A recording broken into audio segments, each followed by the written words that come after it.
All right, we're back. So the next job is to loop around,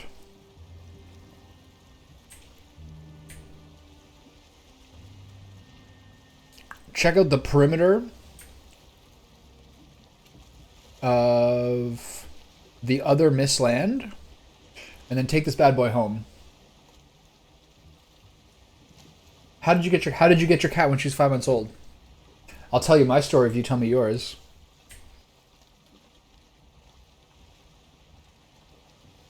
Swimming consumes a lot of energy, and swimming is arguably the best cardio exercise for minimizing wear and tear on your body. A lot of people, I have a very good friend of mine with like very consistent lower back pain, and he says that swimming is the only thing he's done that's helped him.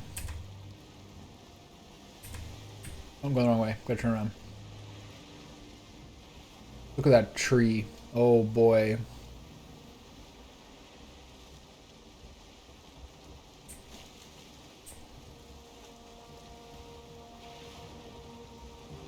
Yeah. You're doing, yeah, you got it all figured out.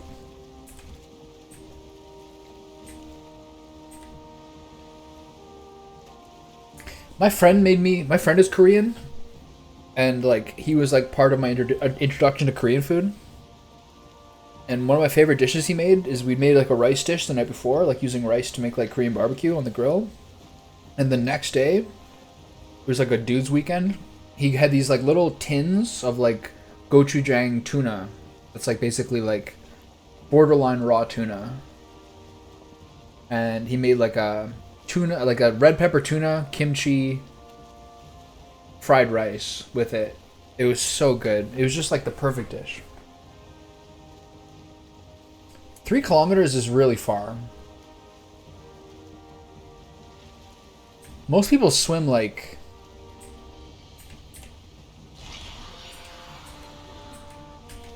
I don't know, man. There's a crack in there. I guess I had good timing. Most people swim like 100 meters out, max. And then they're worried they're going to drown.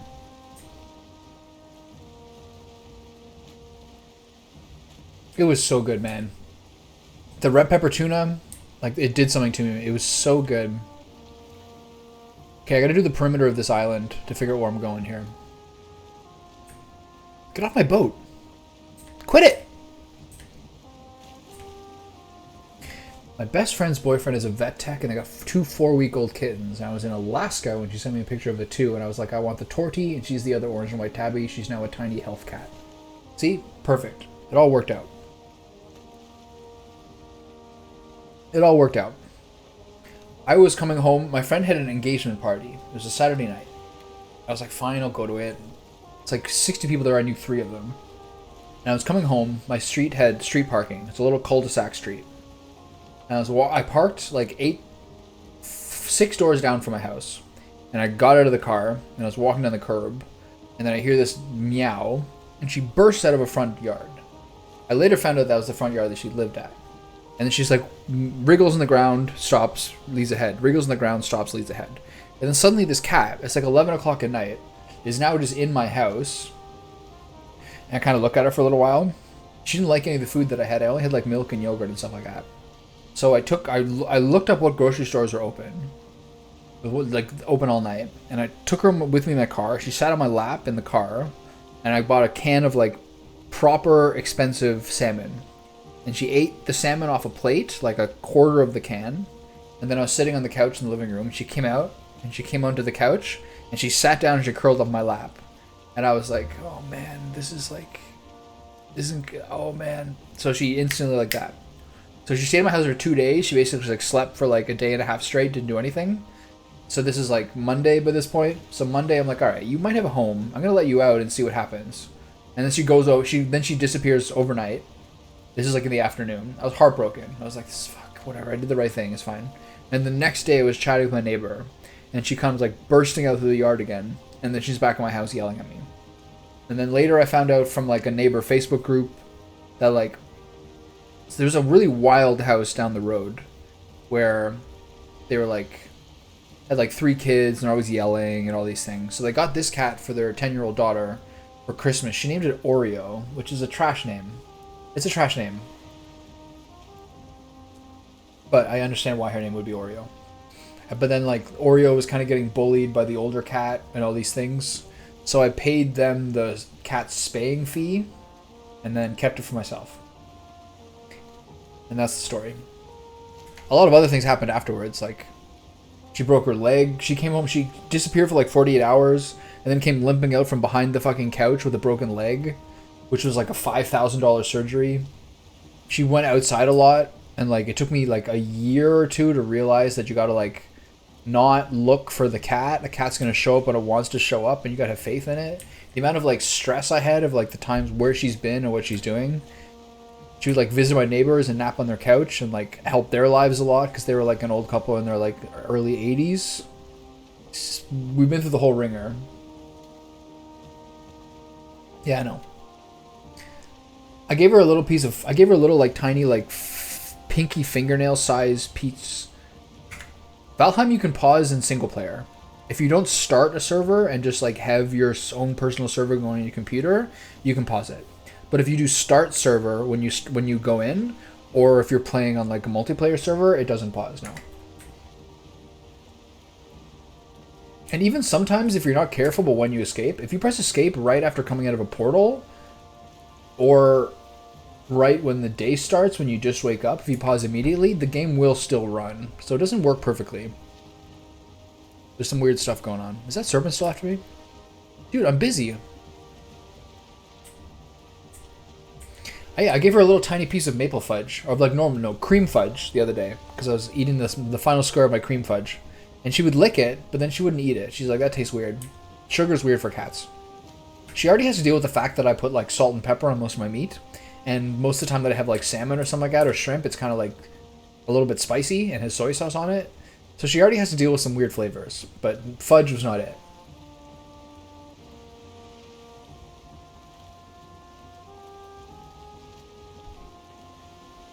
Salmon and tuna are like some of the things that you think a cat would love, but she only eats it for a little bit, I find. She'll eat like a couple of pieces and she'll get sick of it. But like chicken meat, milk, those are the things that she'll eat like unlimited amounts of. Okay, I have found the fucking Mistland Motherlode, by the way. Like, I might have found 3 regions. One here, and then maybe one here too.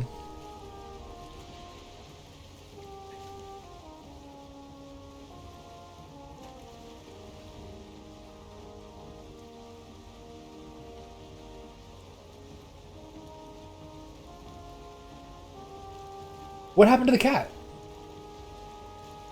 What did you just put it down? Give it away to a random?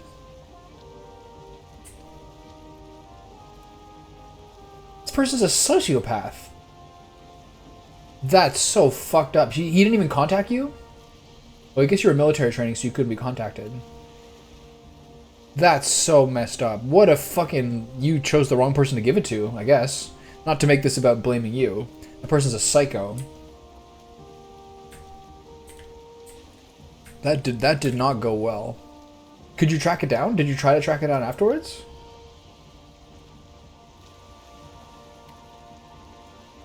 Look at this. All this Mistlands, and none of it is, like, habitable. Right.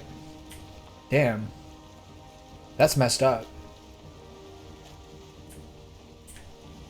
That's really messed up.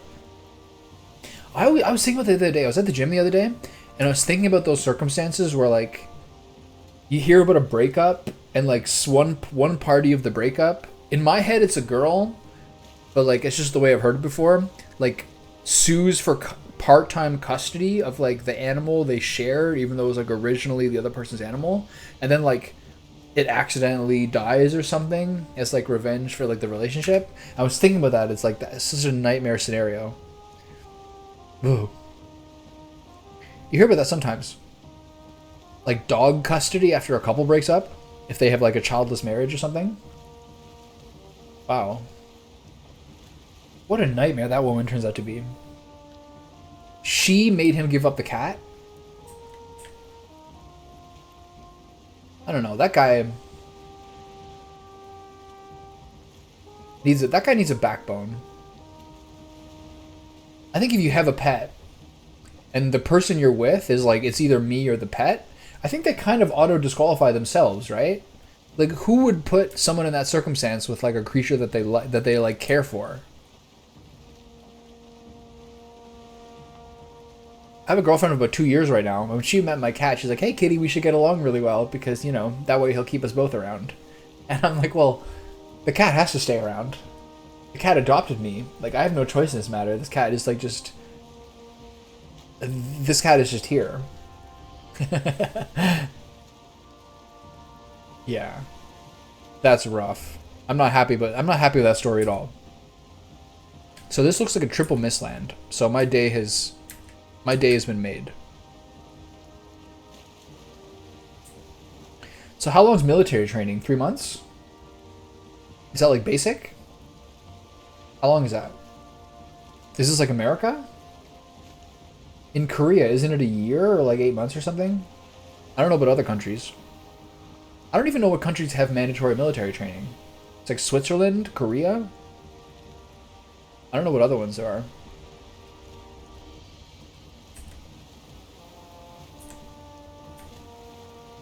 Cool, we're in the open seas right now. Taking damage.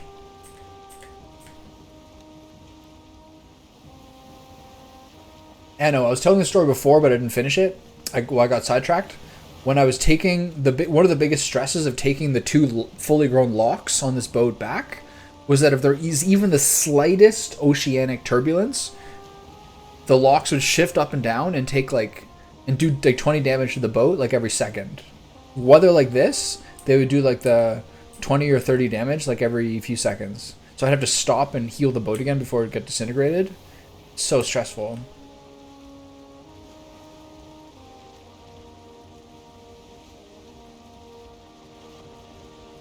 Well, Gary, are you talking about it in Finland?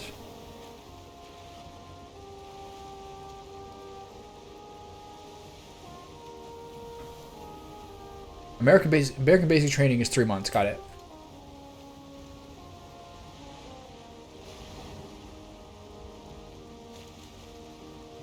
That is really rough.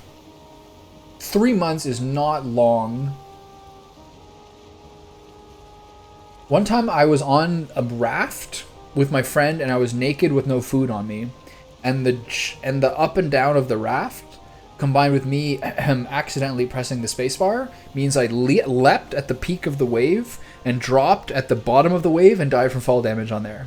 It shattered my mental for hours. Absolutely shattered it. So this guy really could have like held off this girlfriend for 3 months, the maximum 3 months, and didn't. Disgusting. You gotta have a backbone. If someone is a known quantity, aka a biatch, it is then at a certain point a credit or a discredit to you to be able to offset them and to like fend them off. Yeah. He had to back that person off. What is that? That's planes. Got it. Okay, so I need to go... Oh, I remember this. This is when I have to thread this fucking needle. So I'm gonna go north.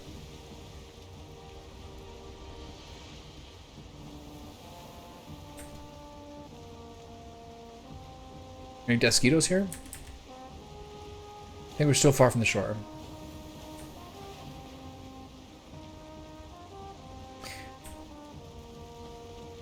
And then the cycle of cheating happened. Then the cycle of cheating continued with the next person. It's rough, man. I remember when I was like in high school, or like just out of high school and college, I would like be quite paranoid with like any sort of committed girlfriend I was with, that they might be cheating, they could be doing something, maybe they've got like videos or whatever. But I think a lot of that was the fact that like I probably would have cheated given opportunity. Not that I was like searching it out, but I think it's like you're kind of like freshly free, you're like living on your own and things like that. I think at some level, if you're really, really worried about someone, I can't really say for anyone besides myself, but I think if you're really paranoid about someone else cheating, I mean, unless they are cheating, that's fine. Then you're right to be paranoid. But I think sometimes people like project cheating instincts or paranoia about those things because they kind of know deep down that they would do something given the opportunity.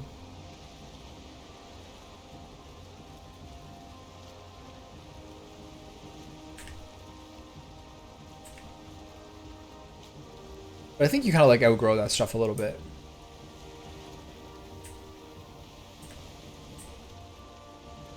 I think if you stumble into stuff too easily, too often, you start to think that that's like the way things are, and then you just like start to be paranoid about other people as well.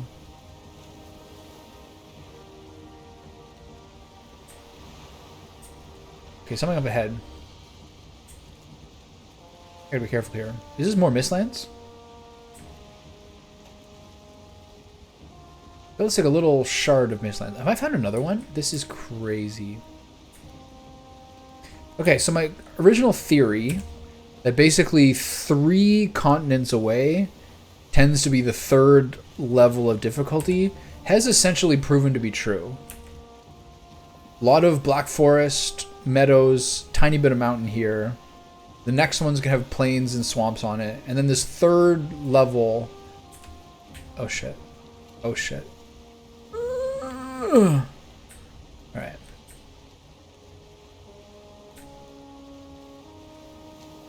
Okay, we found the Mistlands Mother Lode. We're doing great.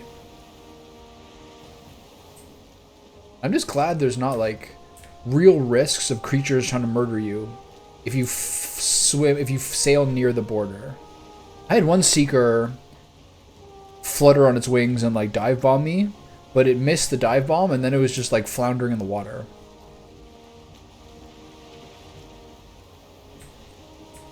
I should probably not be like at top speed through all this, but whatever. Life goes on. Okay, how am I gonna get home? Go around this continent.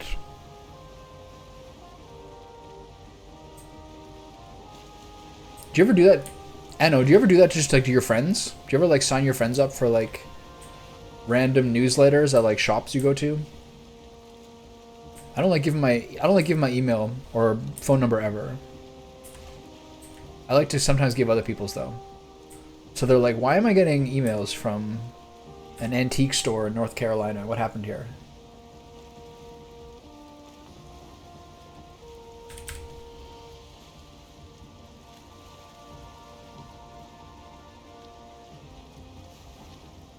Okay, I wonder if I could have gotten through there.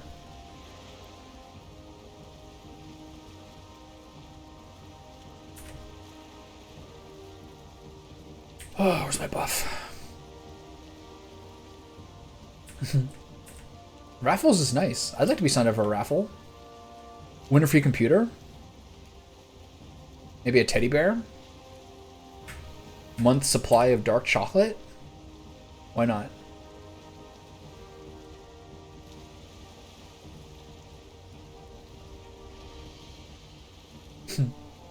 Yeah, it's fair. I had to like I was in Vancouver last winter and I was scouting out apartments and I found a place that I signed up for. I didn't end up taking it, but I kind of did like a okay, I'll probably take this place. And then so I was like after I checked out the apartment, I was like scouting out gyms in the area to see which one I was going to go to. And there's like a Gold's Gym. And they're like, "Hey, sorry, yeah, you can't come in unless you sign up for this contact sheet, etc." And like have a guy walk you through the gym. Oh, don't worry. We won't contact you. It's just for liabilities, insurance purposes. Sure enough, they like text you like once a week for like 2 months until you tell them to stop. Obviously, sleaze bags.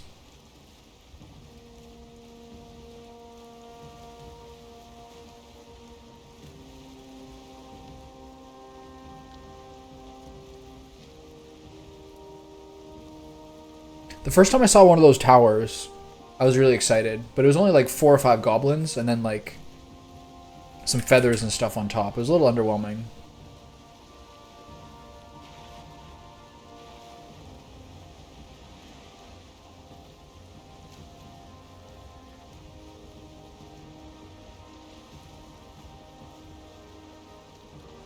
here's another Mistlands coming up.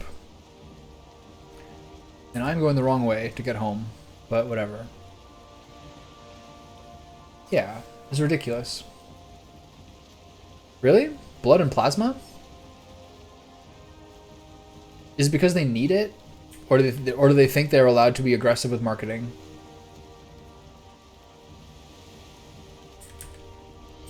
Because they're doing like a philanthropic thing. I know, I should go home. But I'm just trying to loop around these continents. It's not so easy.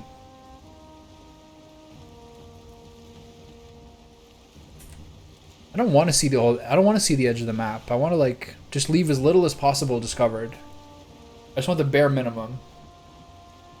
So I have more room to revisit this game in the future. And have new biomes still available.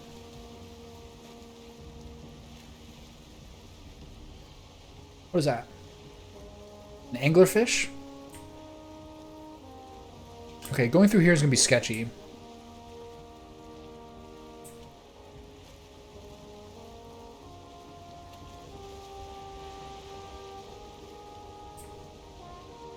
I don't know if I should do this. Right now it looks like open water all the way through, but it might not be. Only one way to find out, I guess. I should donate blood. Like, I don't even know what my blood type is. What if I got one of those miraculous ones that, like, everyone could use? Apparently it's good for you, too, to, like, drain your iron, etc. Oh, shit. Alright, fuck off. Uh-oh. Okay. Keep turning. That's my health here. Less than half. Okay, let's go, come on. Okay, I guess I could probably go that way. But I gotta lose this guy first. Might be time to stop off in some Black Forest and repair my boat. Okay, this way would still be full sail, I think. I'm probably just gonna wait to the motor buff.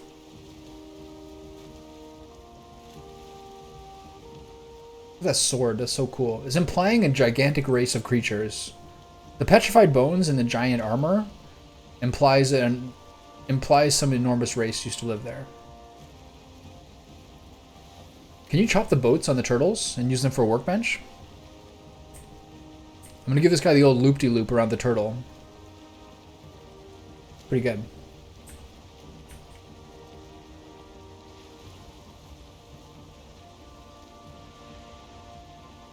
All these delicious barnacles. Where'd he go?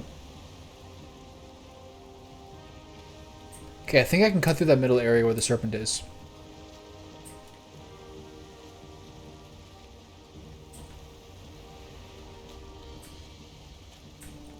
This is simultaneously the least and most productive day of Valheim ever.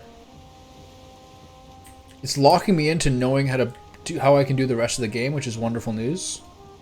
But I've just been sitting on a sailboat for fucking 120 minutes.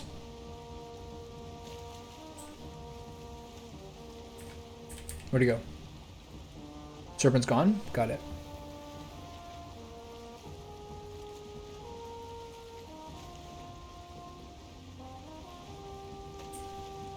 Okay, so it was over there, right?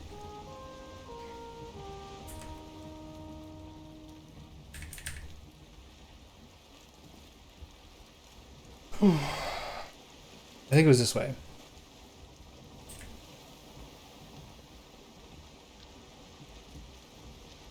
All those juicy barnacles. It seems like there's very few reasons to use chitin. It seems to be the abyssal harpoon and one knife. The giant skulls and swords could belong to the Jotnar. Yeah. I think on one of those like rune stones it calls them the Jotun or something. If I recall correctly. Where'd that serpent go? Is he back here?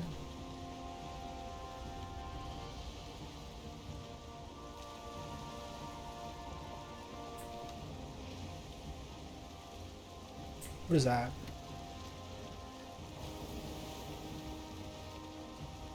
Just a piece of rock, I guess. One thing I haven't seen, although I haven't been actively looking, is any of the De Verger homes visible from the shore. But obviously a lot of times it's really misty.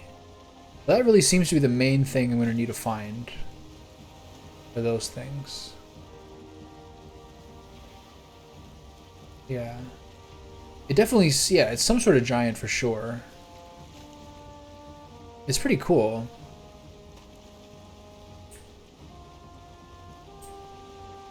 Okay, I managed to lose that serpent, which is good.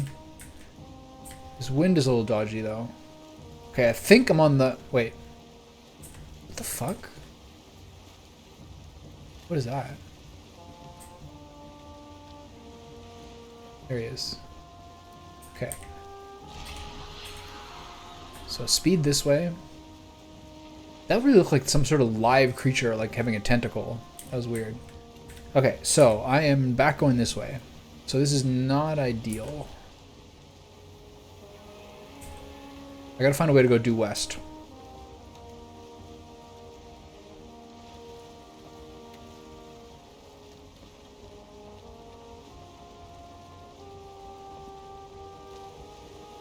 Mezzy, how come the other cat's with your mom now? You just couldn't keep it with you at that time?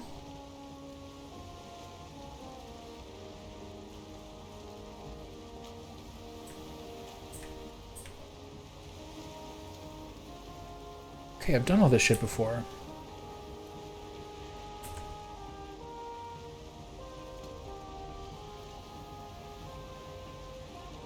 Ooh, I thought those were Desquitos. That is something when you're like, when you're doing the planes and you're at that peak level of tension from Desquito fright.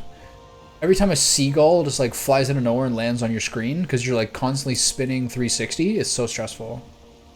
Fuckers.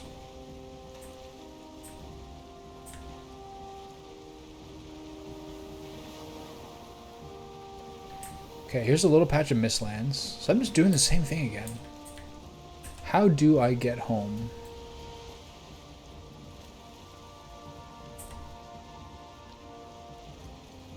There's got to be something through here somewhere. It looks like there's not, though.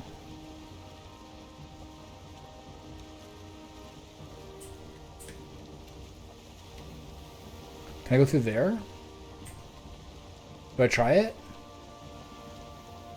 No, there's planes there. You can see behind it. Okay. A little bit of mistlands there.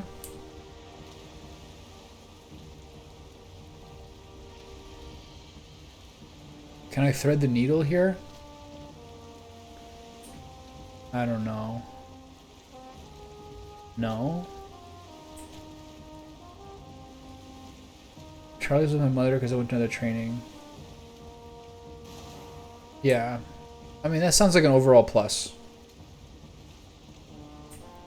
My mom just got a puppy. It's like a majority golden retriever with a bit of like Pyrenees in it, apparently. He's like 4 months old. He is gigantic. He's gonna be so large. I just did a full fucking 360. Oh boy. I guess I'm just backtracking. Wait, hold on. Let me think about this. So I either go straight up here and try to loop around. I guess that's what I'm doing. So at least get some new ground here. So go due north again. Yeah. Bailey is a large dog. He's very woolly. He has 2 gears. Park or 5th gear. He's either destroying a rug and running around destroying a magazine, or he's passed out. He's big. He's the biggest of his litter. And the breeders kept the smallest one because they were really attached to her because she was the runt.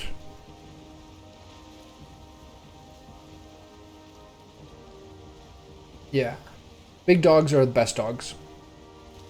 I understand people. I actually had some insight the other day. I was talking to someone who was like, I kind of realized the reason that they wanted a small dog, like toy poodles, etc., is because you can like take it with you on a flight or a drive. and like not have to make like specific logistical measures for the dog.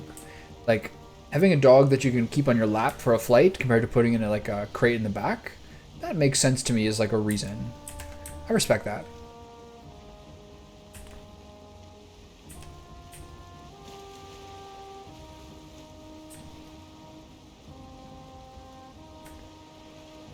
Big dogs are better because they take up space and they can run and they can go stuff outside.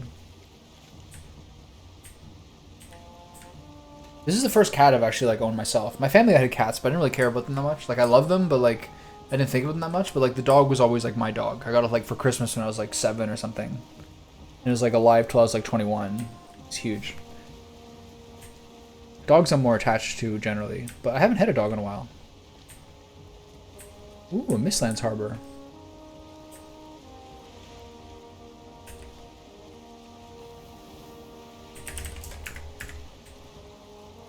Okay, let's turn this so we don't crash into this rock. We're swerving like a fucking Impreza. Is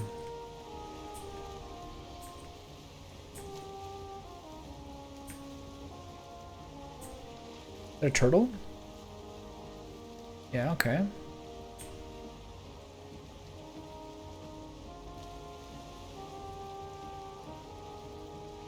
You can have a 50-pound dog with you on a flight? Like, at your seat? That's big. 50? They were gonna, like... I know someone who's gonna get a dog that was, like, a poodle mix, but they couldn't guarantee that it would be, like, under, like, 20 or 35 or... Like, 30 or 25 or something. And so they didn't get it. It still seemed pretty small to me. I don't know. This house that I'm renting here is like a friend of mine's house. And they have like one of those like rescue chihuahuas from Texas or something. It's like barely a dog. It's barely even a cat. It's like a prancing it's like a prancing rodent basically. Kind of prances around, light and quiet. I would never get that. This little trembling thing that like doesn't like strangers and the cats avoid, like useless. Antithetical to the benefits of dog ownership.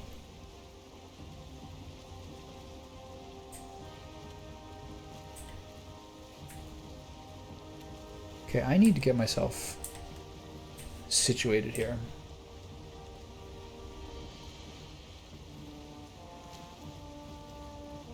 Service animals are also exempt to the rule that all dogs must be petted. Unfortunately.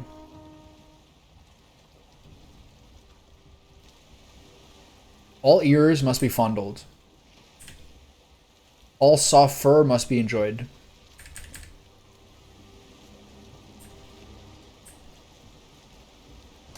Everything is Mistlands.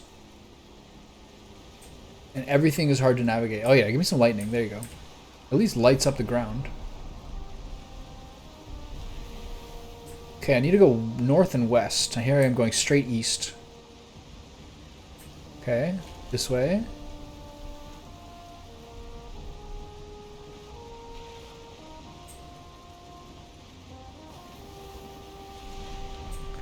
Yeah. Security staff on the plane. Excuse me, sir. Excuse me, sir. Could your dog step on this bathroom scale, please?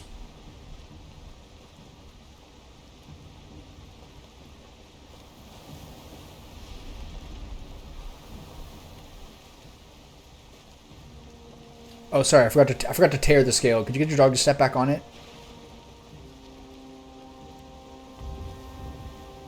This is badass. The lightning. Okay, there's a mountain there. So that means it's at least not Mistlands and plains. So I might be able to loop around this. Okay.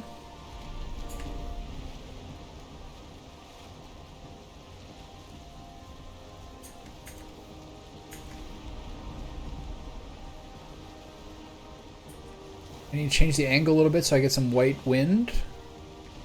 I need to find a black forest or something to repair. Look at the size of that mountain. This is so cool. Look at that. That's like one of the highest ones I've seen yet. Okay, looks like more plains ahead.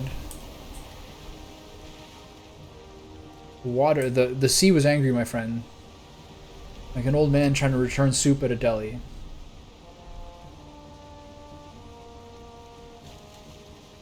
My parents had a Bernese Mountain Dog as their last dog. It was kind of a chunky one. And like it was so much fur, it was like it was wearing a scarf at all times. Can't see shit. This was like what, meadows, plains? I need another lightning strike. More mistlands, I guess. And they're always like, oh no, you know, dog's hair is hollow tubes actually, so a dog is actually more insulated when it has all its hair in, so you don't shave it for the summer. I was looking at this dog, I'm like, this dog is not moving from fucking June till October. Just lies there. Where the fuck am I? It's just constant mistlands out here.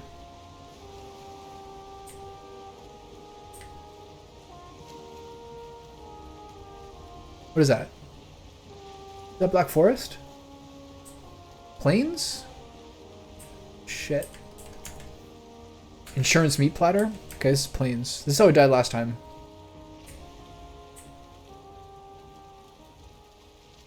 Uh-oh. Stop.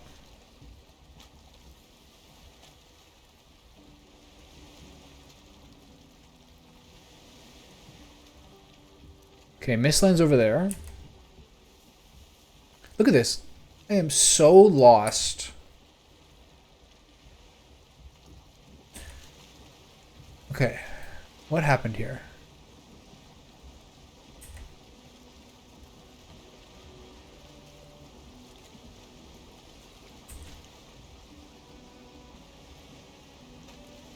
What happened here? I guess I was following the shore the whole time? Doesn't look like it.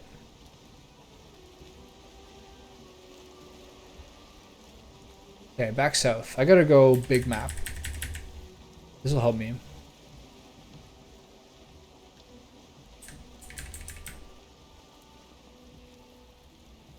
I'm so scared for Desquito. I hate them so much. You realize how hard it'd be for me to get back here? I got one portal over here. Alright. It's daytime. We're back on track. We're speeding.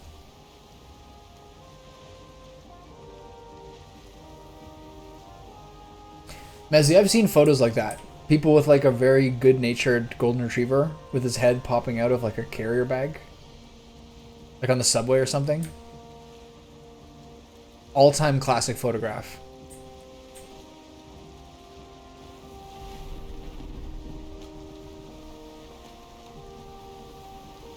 That was like an early pandemic thing, wasn't it? That feels like that was like 3 years ago.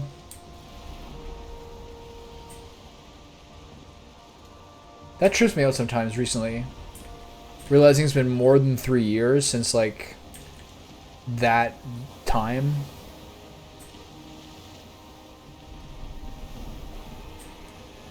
Like March 2020 for most people is like 9/11 or like JFK being killed.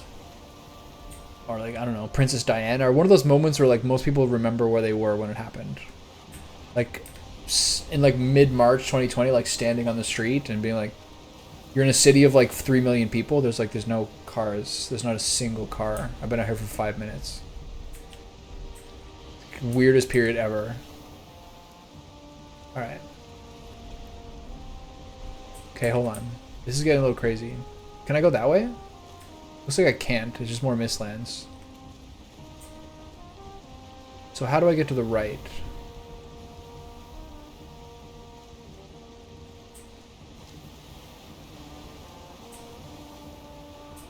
Yeah, I might maybe do that.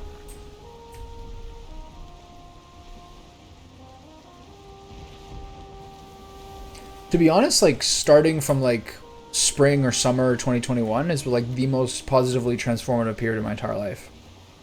Just like realizing like, all right, I gotta get out of here. Like city living is like pretty shit right now. You have none of the benefits and all of the expenditures. Getting like lukewarm takeout and like no restaurants open. Trash. And so I left and I've lived like a quieter, more outdoorsy life, and my health is like Never been better. Mentally or physically. Okay, this is for sure mistlands and plains. Not the way to go. I can't get through here. This is like legit plains and mistlands. The serpent still here? No. Another dock. Okay, so if I go west...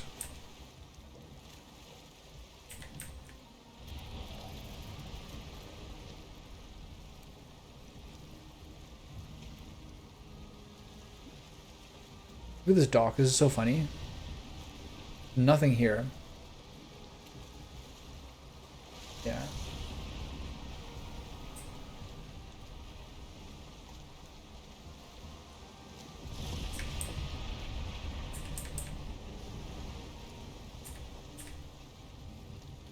It's like half. Under half.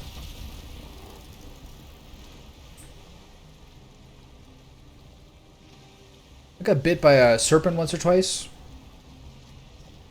Otherwise, it's mostly been, you know, turbulence. Okay, so when I was here, I probably should have taken the key to do retrace the same area. This Mistlands area is all unstoppable. So if I go here, I do not have. I think this is where I was. Where oh shit. Hold on. Everybody simmer down. You see the? Do you see the white like dome? Why is it doing that?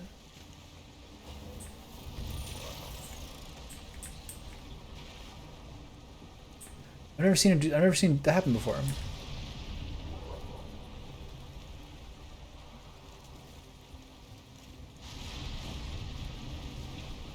I know, but like, what is it telling me?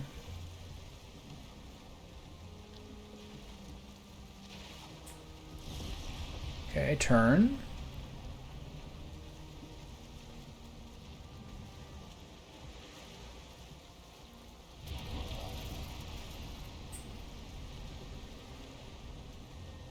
Okay, forward.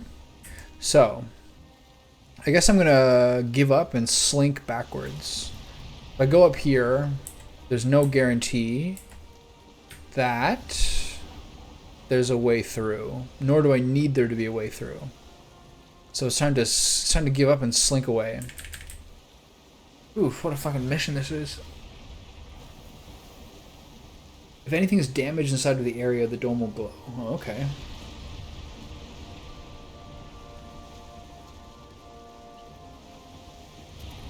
That fish just did a somersault. Good for him.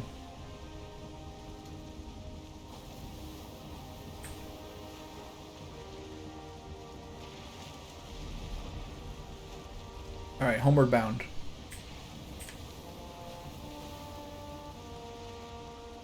Ooh, big stretch. Oh, yeah. There it is.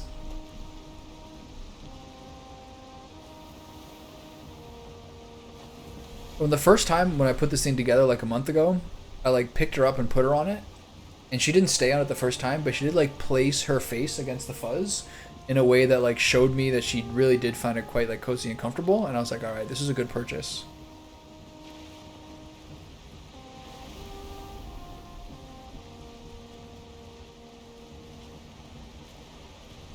Oh shit, what's going on here? I gotta go left.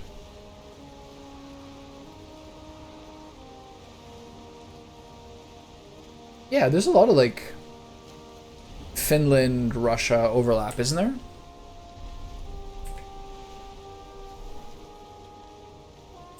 A lot of ways the two countries have had like, I don't know, shared borders, etc. before. I've heard that. Famous stories of like Finnish snipers during the war or something, World War II. Like I feel like Finland of like the Scandinavian countries is some of like the most like connections to Russia. I feel like I've read that. I feel like I've kind of encountered that before. Okay, so straight and thread the needle home.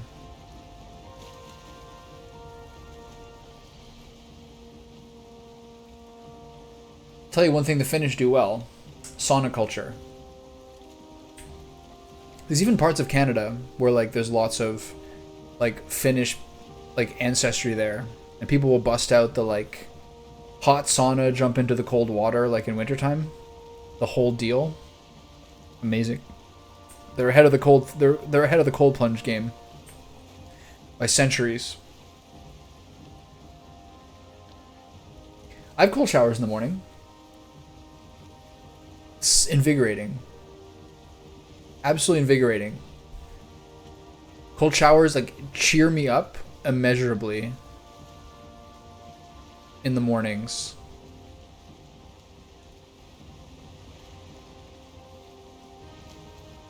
Apparently it's good for fat burning too. Generally good preparation before the gym. So it does look like the Mistlands, if you're courageous and or have a wisp light, generally speaking, you can kind of like wend your way through Mistlands. And I'm sure I could have done that in some of those parts up here in the top right that I was looking to.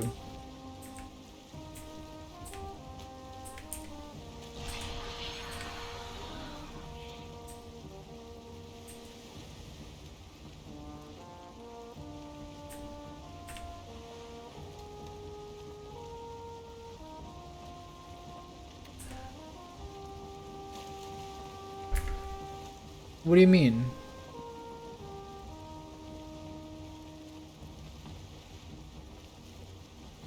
That stone bridge has a cave in it? Like, you mean like the DeVerger home or something else I don't know about? I gotta get a mark in that thing.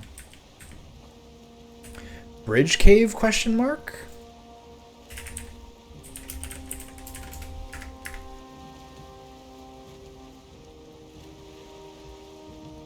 Do you mean like the infested crypt type thing? Okay, yeah, thank you. Good.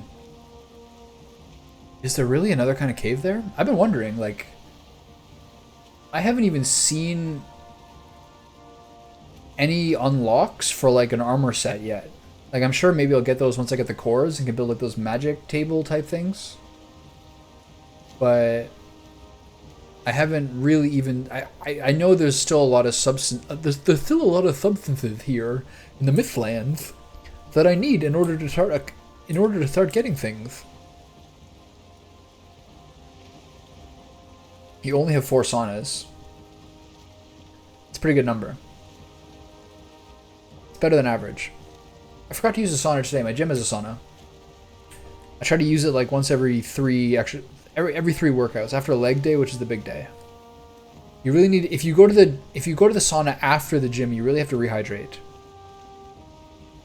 But I don't know. Some people say that's like one of the best possible things for you is to get like a really good sweat in, like a couple times a week.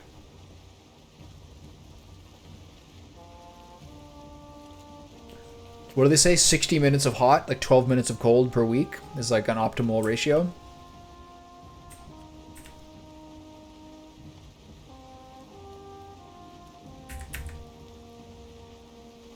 That's pretty good to me. I find you need at least 15-20 minutes in the sauna to even like really start getting the sweat going.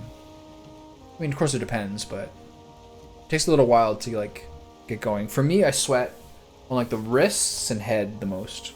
Like kind of you'll feel it here, but I'm not sure whether that's from like the neck or the chest.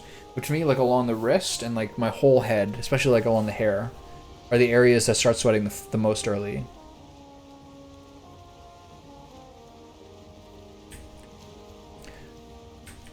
I used to go to the Jewish Community Center, which was like the kind of like the YMCA near my area, and they had a jacuzzi.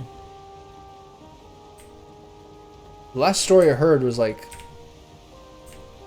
my girlfriend and 2 of her friends went to like a spa in Ottawa as like a girls' day out, and like 2 of them got like a real rash on their swimsuit area, if you know what I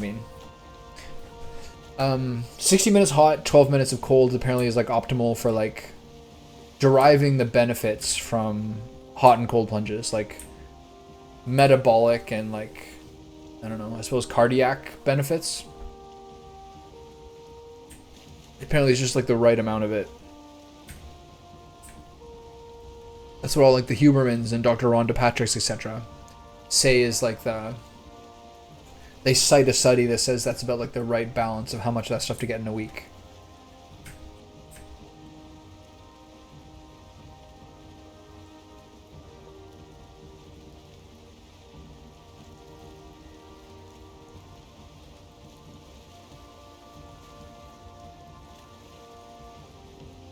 One barreled, one smoked, two normal saunas.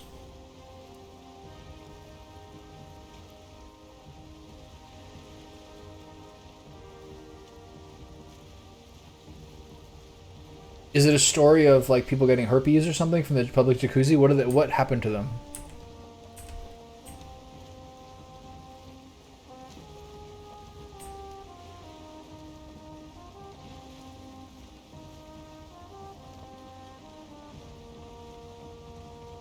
Did they get Ebola?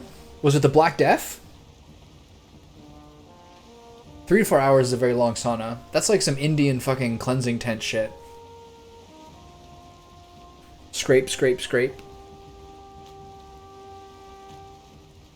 Have you ever read the Wheel of Time, where the Aiel have like the sweat tent? Scrape, scrape, scrape. Rand al'Thor goes into it with them. Pretty sweet. Aviendo was always my favorite of his three wives. Fiery, strong, red-haired babe.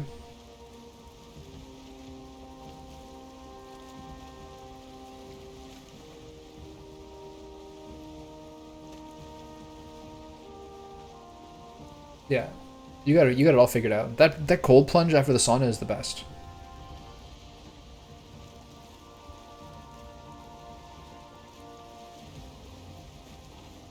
The Mistlands, these rocks are actually really beautiful. It's quite a nice zone.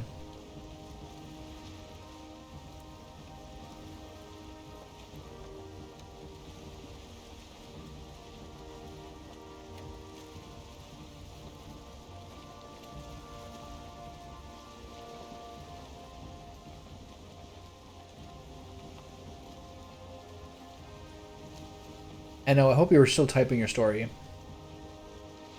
Not leaving me hanging on tenterhooks here. I want to know.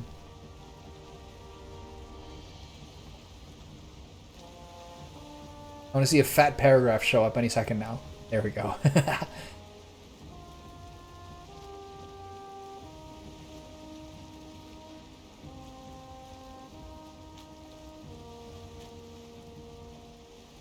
Oh, yeah, that's the worst. That's the worst story that story could have been. There's no way that story could be worse. Oh, that is so upsetting. It's the best. You were right. That's the best possible example for why not to use it. Because people are fucking animals. Sometimes you're on the subway, you watch like some middle-aged dude just like ram his finger up his nose, and like the amount of things that people do, like they think they're comfortable in public settings the way they're comfortable at home, makes you realize like just what animals a lot of people are. Like they just really don't give a fuck. Oh, that is so upsetting.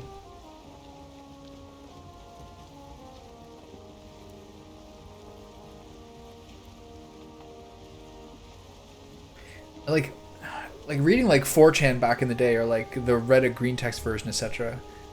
You would occasionally hear of like,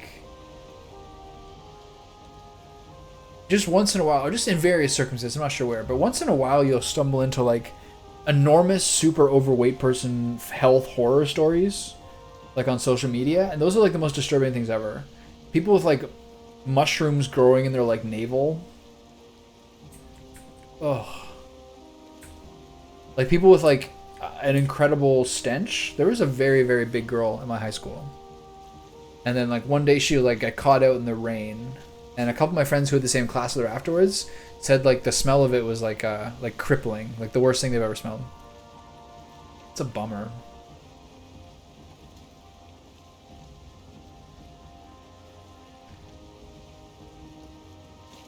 Oh.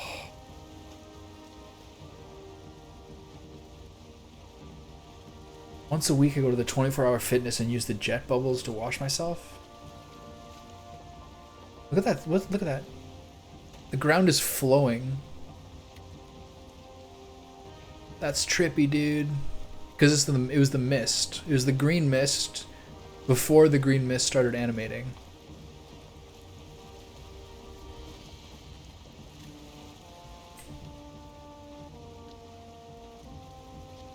I used to be excited when I was doing the swamps that those like little totems like right above my crosshair were like something, but it doesn't seem to be anything.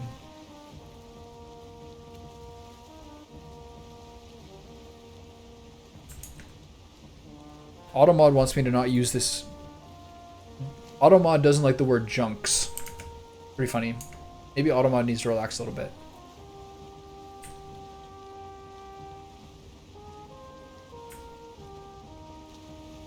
They have so many folds. I had a roommate of mine.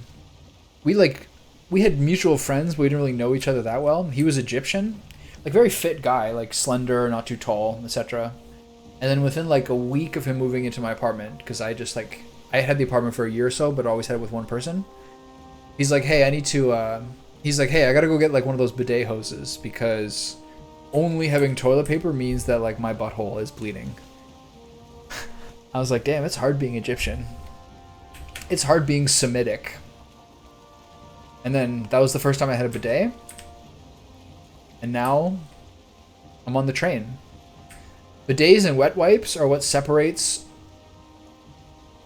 evolved humans from the fucking savages.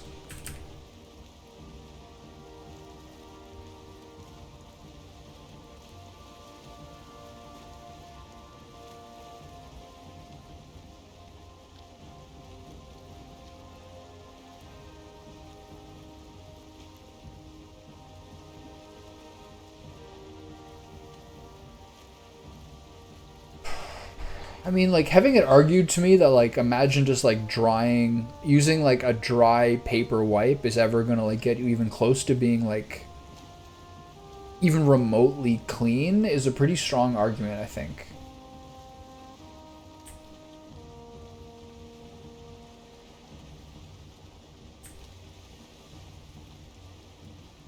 Mezzy, why can't you just get, like, a hose? Like, one of the hose attachments that you just kind of put between your legs. That attaches to the water line just on the toilet. Why can't you just get that? Oh shit, there's a turtle in the way, watch out. Watch out, there's a turtle! Okay, which way am I going here? Shit, I went the wrong way. Now I've got to go through the fucking prairie gauntlet. Means I need to eat food.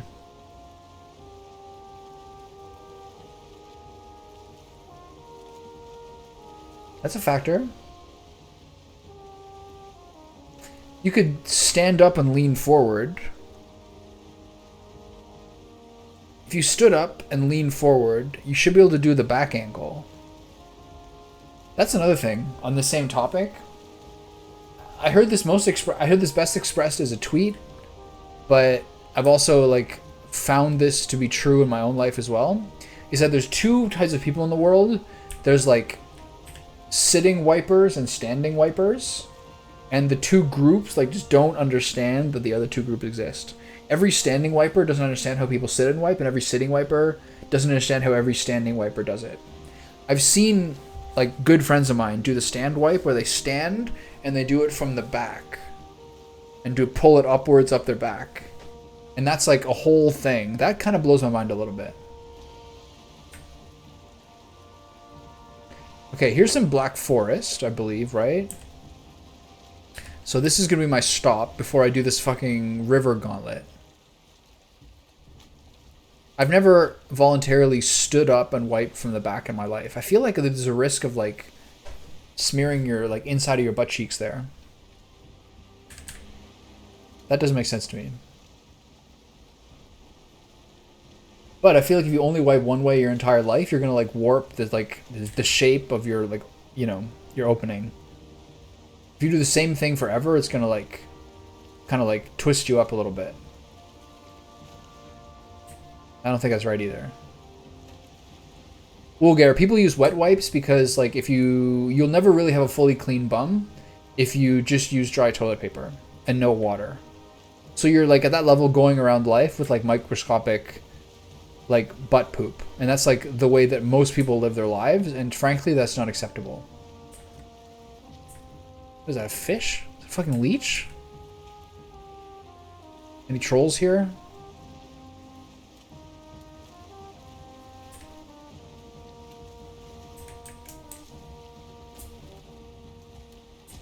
Look at this creepy dude.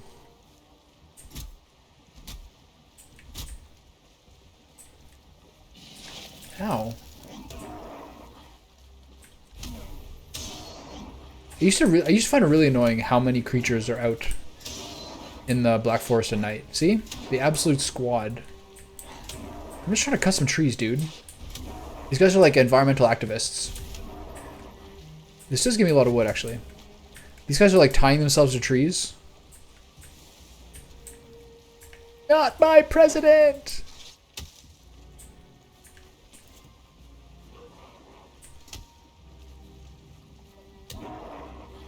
I hear a troll.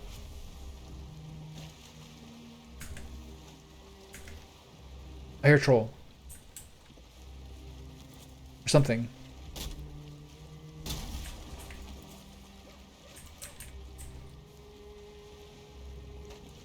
This is also something that really triggered me. See here how like there's most of the space you can't put a thing down? When I had the two locks and the locks kept like escaping their prison, and I'd have to like hurriedly put up a workbench so I could repair the base. Look at these guys. They're coming for me. That was one of the most stressful things ever. I was like spam clicking stonecutter and workbenches on the ground, on like uneven ground, just trying to get in range so I could run over and repair the walls. This is before I really understood how the taming worked. You really just have to like get back and away from them so they stop destroying stuff. But it's really hard with the locks because the locks are going to destroy the walls if you don't repair them. But as the longer you stay around repairing the walls, the longer they stay enraged. So it was a really hard balance to keep.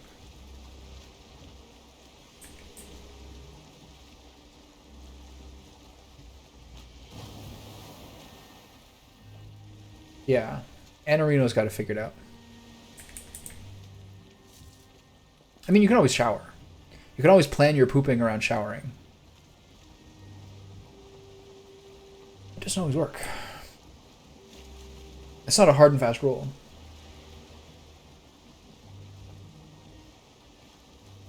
You think doing from the front is less efficient? Why? Like the angle's worse, you think? So, see, we found ourselves a back wiper. We found ourselves a standing wiper. Okay, I need to eat something so I don't die. Look at all this shit. I'm so sick of buke parries. I'm so sick of... Yeah, the rest is fine. I feel like I get closer to clean from a front wipe than a back wipe. It feels like. So, digging the hole for the locks, I found that the locks just ran around the hole. The pathing was such that it just moved, it just didn't go for it. Okay, this is the real gauntlet. This is a really, really cool river. It makes me feel like a smuggler, but I'm doing it at night, which is unlucky. I should just not do this by night, honestly.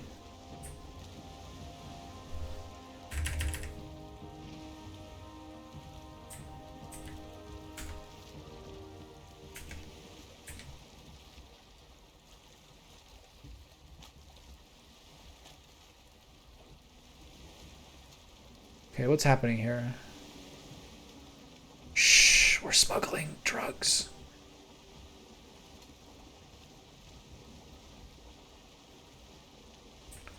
Sometimes mosquitoes give you warning, but sometimes mosquitoes just wreck you, just come out of nowhere and dive bomb you. I'm gonna get attacked by a lox or something. This happened last time. I can't do this at night. There's a lox right there, oh my god. Oh, don't do this. There's two. Oh my god. Oh shit. Oh, they do so much damage. This is such a mistake doing it at night. Speed, go! I'm looking only at the mini-map. Okay, slow down. Slow down. Start turning. More food. I can't risk dying here. Oh, God. Don't beat yourself. Oh, my ship. I'm on the shore. Where's the locks? Was that fueling? Oh, God. This is horrible. There's more locks here. Oh, my God. Ugh. Was he fighting? Okay. Oh, this is a mosquito. Holy shit. Oh my god, this is so bad. Oh. Okay, I gotta kill this thing.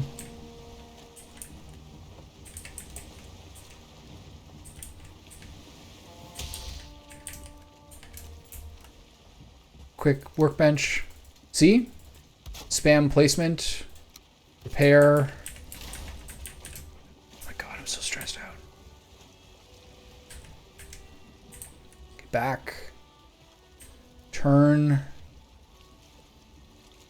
Where's the locks? Did I lose them? Okay, breathe, breathe, breathe, breathe.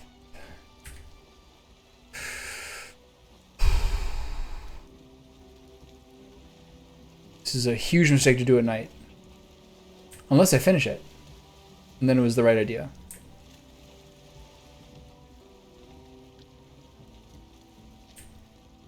Okay, go. It's so funny that you can push the boat as easily as you can. It's like a 4-ton wooden boat. Oh my god, please.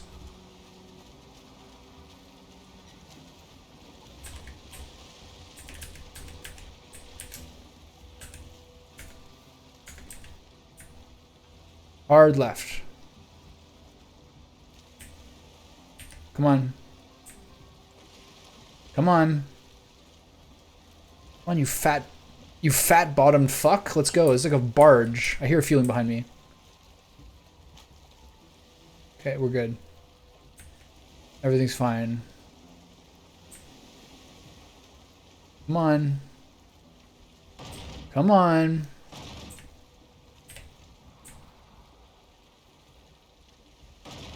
Okay, it's morning. Everything's just fine. We're going through the mountains. We lost the border patrol agents. Our load of smuggled goods is clear. Oof. That got a little dicey.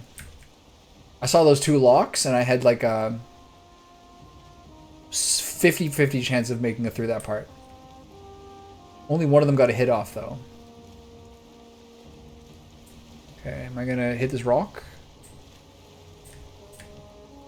Imagine like a frost drake or something constantly coming by here, like pegging your boat, but you're on the water, so you like can't accurately hit them. You can probably still hit them with the arrows.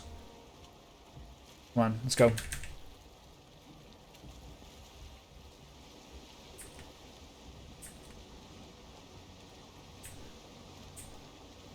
Okay, everything's fine. I can't see anything. My sail's too big. But we made it through the Panama Canal. We're home free. Visit a mosquito. He didn't notice me. That was weird. Alright, we did it.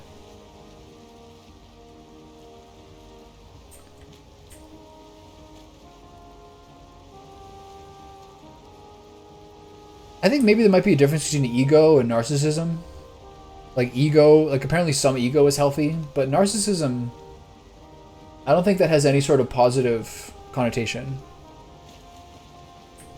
But some people say that like some ego is important because it makes you like want to live up to like your own standards. Something like that.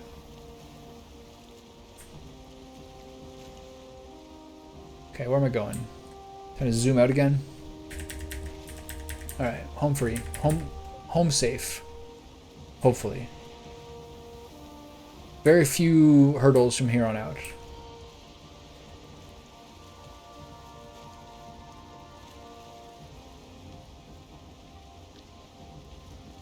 Ego is one of those things where, like, I suppose it can be a helpful motivation, but I don't think it's necessary.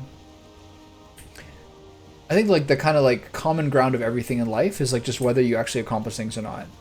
There's no problem with like, this is a funny area. I find this funny. This like these Draugr just hanging out here with an underground altar. This is a weird perk of procedural generation, is that part there. Those weirdos. All that really matters is that you do stuff. You can like drop out of school, you can quit a goal, you can quit a task, you can walk away from anything looking foolish, as long as you do other things. But really, most of the time when people like walk away from something or avoid something, they just end up trying to justify themselves why they didn't do it without doing something else. It's the same thing with like schooling, etc.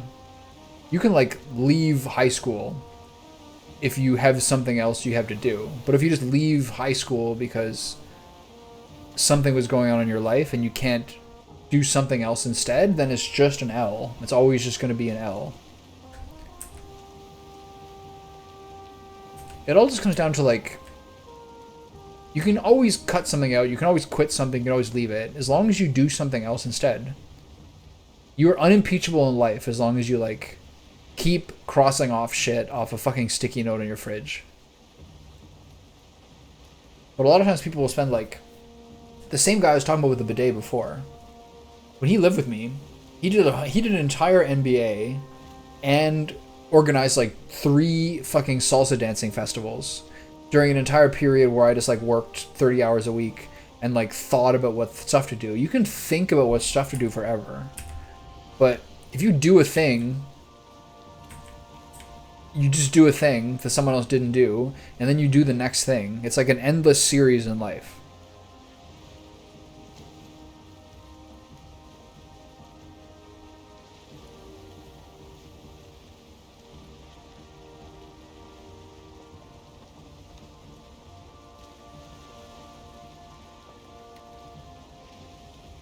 A little ego can make you like be in better shape, I think. Maybe do some more push-ups, maybe work a little harder if someone else is watching.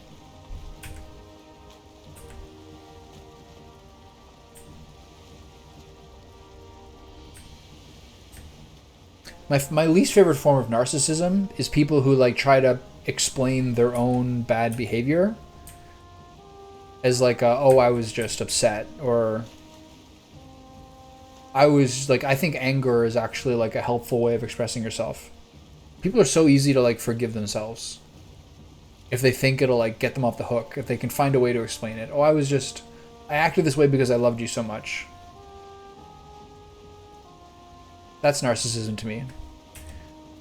Not giving someone the opportunity to forgive you because you forgive yourself with like excuses and like explanation angles. That is like one of my least favorite human characteristics.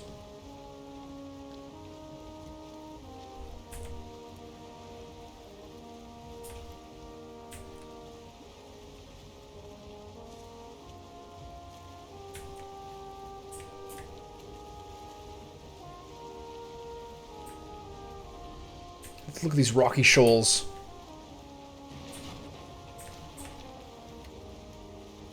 Rocks popping up out of nowhere.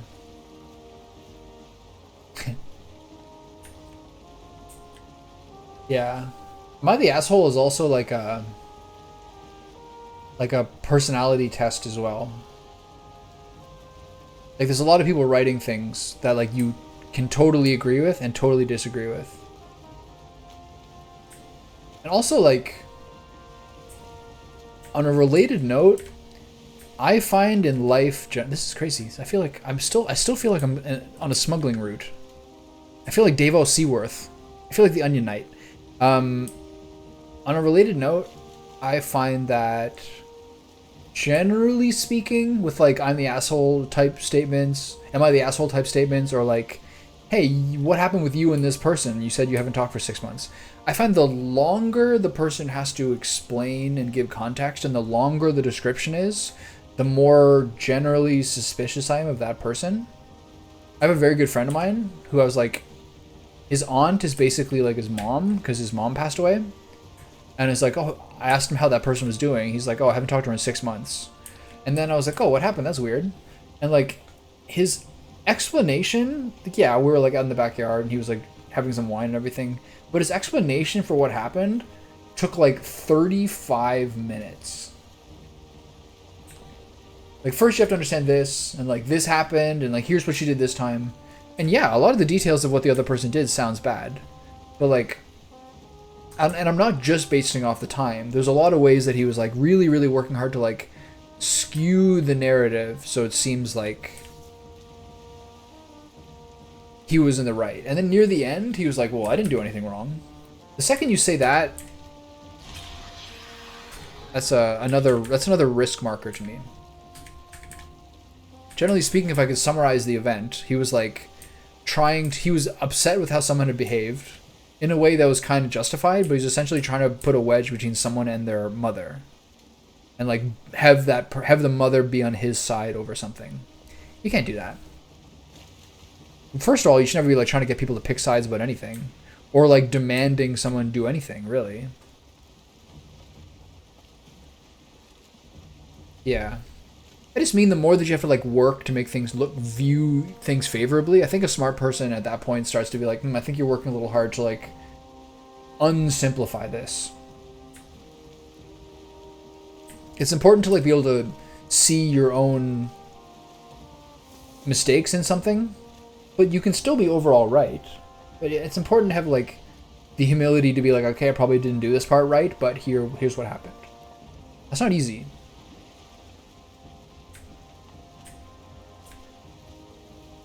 You just gotta be like, man, I don't know. Alright, that was quite a mission. But 1, 2, 3, 4, 5, 6 mistlands. More than I'll ever need. That's exhausting.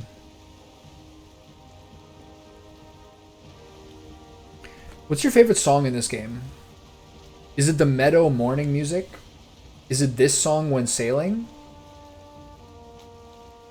When you've grown up in an environment where you're constantly not believed, it also caused that behavior. Yeah, for sure. That's like living life on hard mode.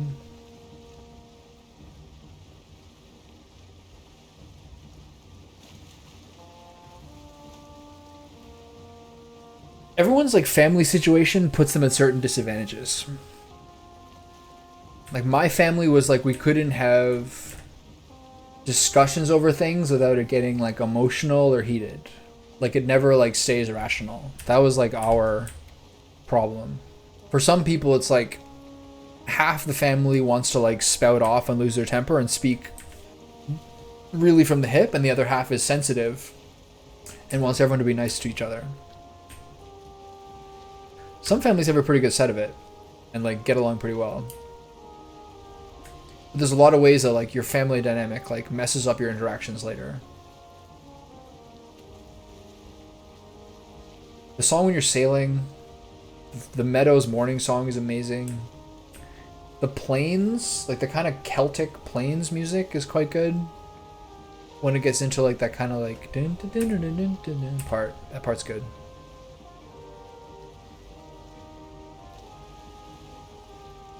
Yeah, the motor music was really good. It kind of sounded similar to the Eek Theory. Wait, no, I don't remember. I think Yagluth. It kind of sounded like the Eek Theory music with like the electric guitar. Was the motor one kind of similar, or was it more epic?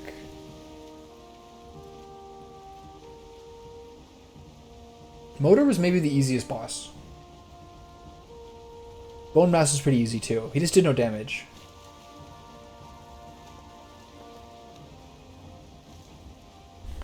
Yeah, Gluthy was kind of hard to figure out what his moves do. But once you figured out what sound cues coincide with which move, then Yagluth is easier after that. I thought the Elder was hard. Stomping on you?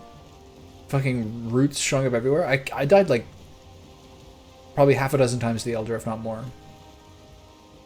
Yeah.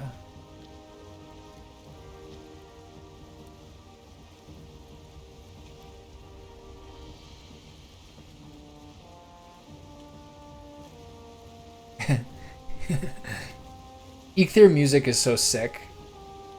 Eikthyr, like, it's unclear like how to dodge something like the lightning and stuff like that. It just doesn't do that much damage to you. It's pretty sweet. That's like the most metal fight, I think. Actually, they're all really metal. They're all really metal. Bone Mass is very metal. Yagluth is like the altar with like the 4 pillars curving over it. By the end of like my... I died once, and then I think I killed one the second time. By the time that fight was over, because I did the fight twice to get 2 trophies, it was devastated. All those times that he was summoning those like comets, he fucked those portals up, those pillars up so much. It was unbelievable.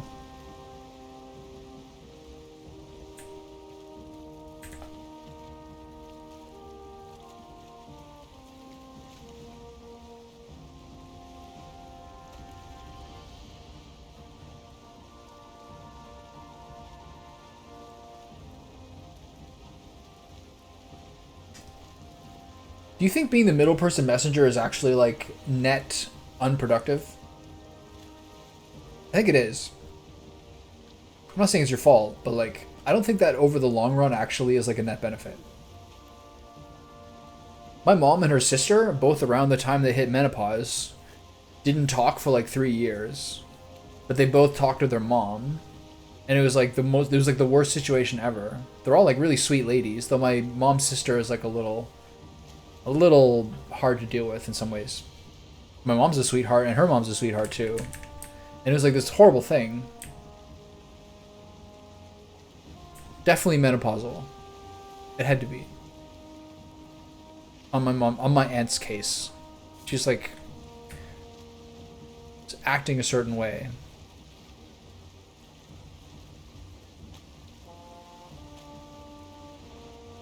Wolgar, is there 3 of you? Yeah, exactly. They gotta just break the wall down. Once you break the wall down, it's fine. I was like planning on like tricking them into both meeting in like a restaurant, and, like leaving them there till they like got out of there. But by that point, they figured it out. People will spend like years procrastinating from having one hard conversation.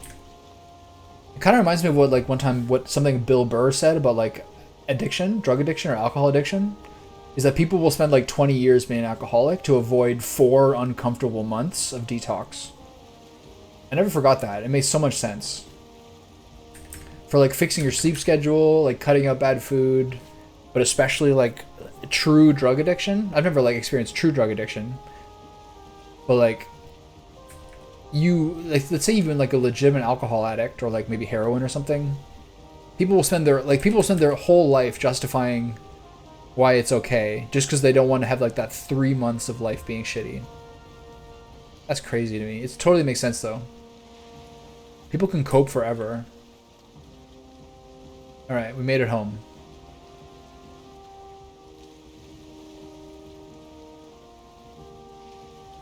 I'm really wondering so the things I'm going to do once I finish the progress is I'm going to absolutely totally ring these walls with the various colored banners. I'm going to make as many banners as I possibly have the ingredients for. And then the other thing to figure out is how much of the stone walls I'm going to make a mixture of black marble and stone, and how much is just going to be how much I'm going to change the like stone to black marble and make like a veined marbled approach.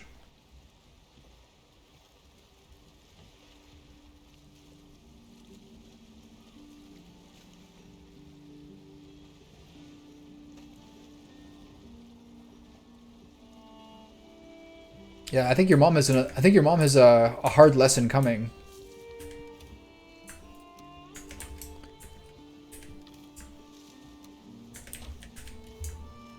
It's kind of messed up, right? To like think about, is there like really a scorecard? Like, do parents have to hit a certain threshold to make their kids get their kids to take care of them?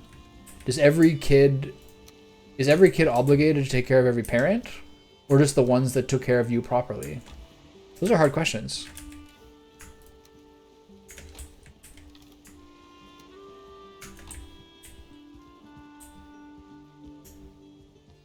My parents split up when I was like 8 or 9. And like, my mom 100% did like the bulk of the raising of me.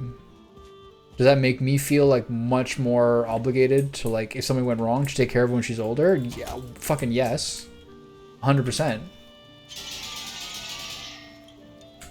it's not like I'm like keeping tabs or like it's a bill or something, but it's just like the emotion of it. Like who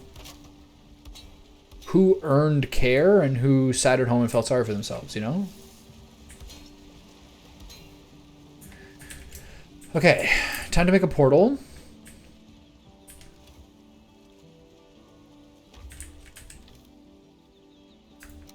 So it's 10 Grey Dwarf Eyes, right? 20 fine wood. And 2 Surtling cores. Equals 1 portal. Is that not correct? Great. Okay, let's connect that portal. What's happening here? There we go. How's my little guys doing? You guys good? Oh, you got 2 little babies now. You're all grown? Look at this. Okay, so soon, now that I have 4, I would like to start just letting them roam free. And then I want Lox and Boar in these 2 things, but this one's a bit too big for just Boar. Like, that's a little ridiculous. Is that an egg? Is this the egg that I couldn't pick up before? Get out of the way. Stupid fat chicken. Yeah, you love me. That's great. Get out of the way of the egg. Oh, you were going to get butchered so bad. Okay, we got eggs here? No. We got chickens. No eggs. All these hatched. Okay, I put 4 in there, so they all hatched. You're all hungry. Got it. You still have meat. You guys are doing great. I forgot to name the original wolf. That sucks. I'm going to butcher him. I guess I just never butcher wolves because I never need the meat. Spanky's here. Tanky's here. All right. Their children here. You got Flax. Okay, so eventually I'm going to open this up and let the wolves just roam free.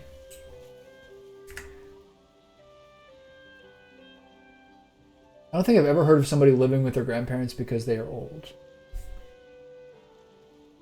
But isn't that more of like a Asian and South Asian thing? Like much more multi-generational households?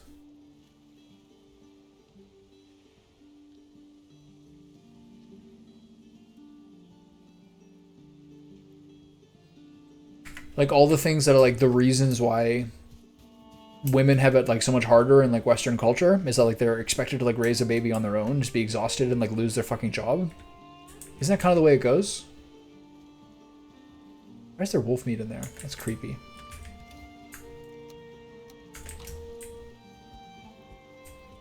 Like, isn't that kind of like the reality? Oops, I put that meat away.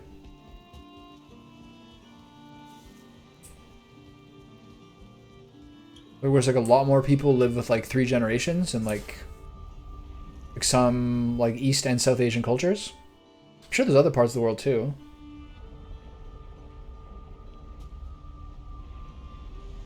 There's a lot of Scandinavian countries that have like pretty sensible rules when it comes to... Okay, I need... Okay, can I make just one more portal here for now?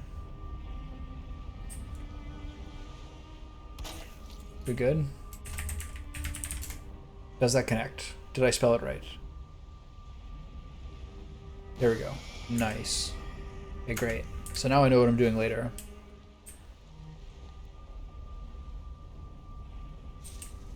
There's really good childcare and like maternity leave benefits, generally speaking, in Scandinavia. But like the reality is, most of the time, despite having paternity leave or something like that, the average American like mom is basically at home alone, exhausted and like unable to work. The North American style is that it's basically what I mean is that it's single family households.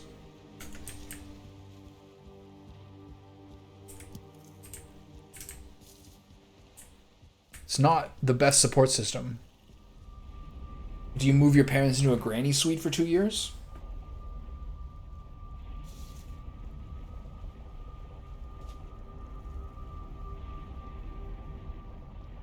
But do you leave the baby in the carriage?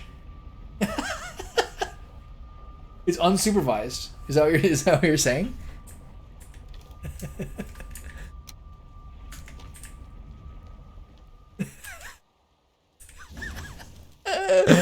That sounds really funny. Is how many babies will be out there at one time?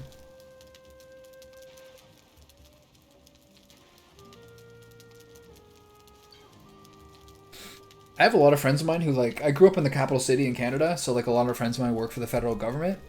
And so if you work for the federal government, you get way better benefits in that way. Like all of my guy friends took paternity leave. Like sometimes even 12 months.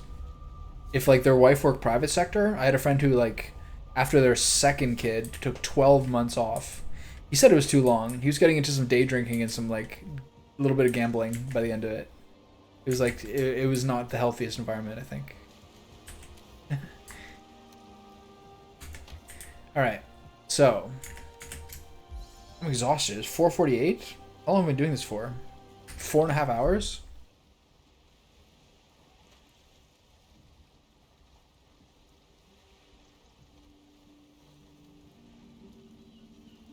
Yeah. Also, like, if you work in, like, a tough corporate structure, you, like, naturally are disadvantaged if you take leave. Like, they're like, okay, well, you're not as hard a worker as, you know, someone else might be. All right.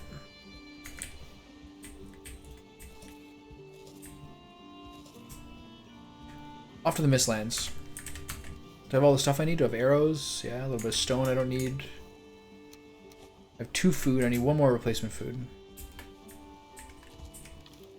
What's it gonna be? Meat platter? Got it.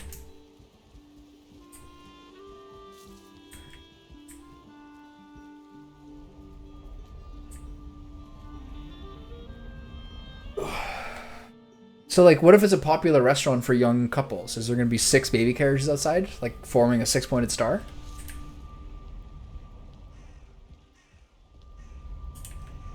This tower was, like, one of the first times I took a circle of my continent in this boat. I, like, passed by this. And seeing this, like, natural tower here on this island at the very edge of this black forest... It was like magical. I repaired it a little bit, so it looks a bit better. But it was like a King Arthur like medieval castle. So this became my like portal tower hub. I love it. One of the other things I'll do once I finish the story is to like sex this up so it looks better up there. But basically keep this as my portal hub. I really, really like it. On its own little island at the very southern point of the entire continent. When I was going around here the very first time, I thought I was like, wow, that is so cool. Huge fan. Devil's Babies bassinet.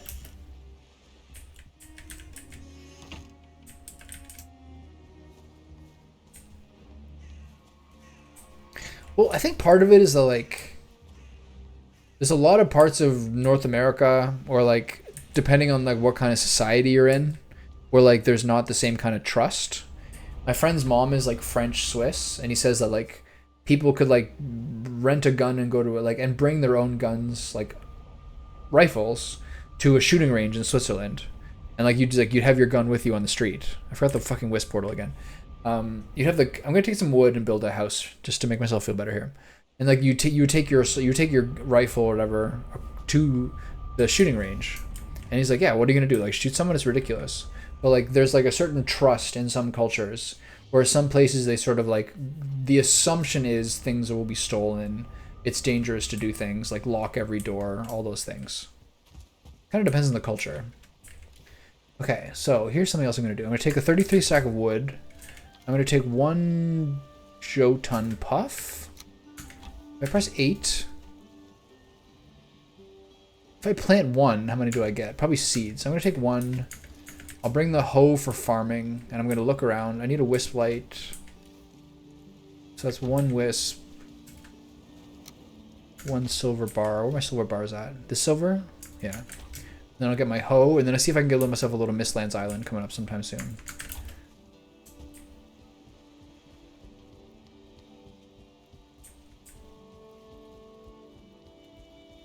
Some cultures just like assume... Oh, right. Alright. Some cultures assume things are going to get stolen, so you should protect yourself from that. Some cultures are like, well, that's insane. Why would anyone do that? Like, we live in a society here. Have a George Costanza moment.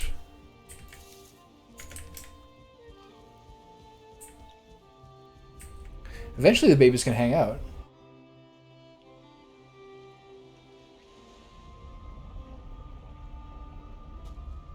There could be cafes, there could be cafes for people who didn't necessarily want to be parents in the first place, where people could pop by and get free babies.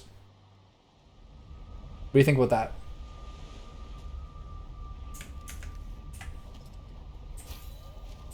All right. So this is the little island I stopped on. This is very safe.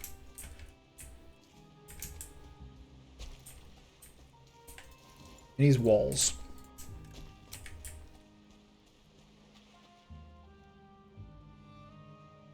We need stakes. We need floors.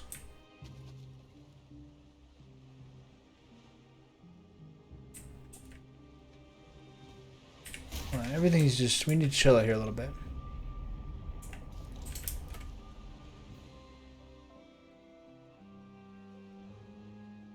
Go in, have a coffee, and pet someone's baby.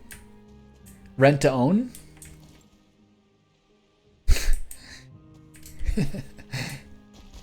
Alright, I don't think this is necessarily the best spot for me to do this, but I'll do a little scouting until I find a better one. It's nice to have all this marble here. I was trying to do this like in the complete fucking cloud. No wonder it got so confusing. Look at all these... Look at all these skulls. This is so cool. That's a head. That's a head of a Jotun. Alright, so now we're going this way. I gotta get my stamina back.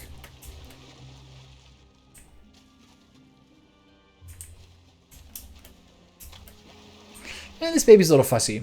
This baby looks like it's gonna be hairy later. I don't want this baby.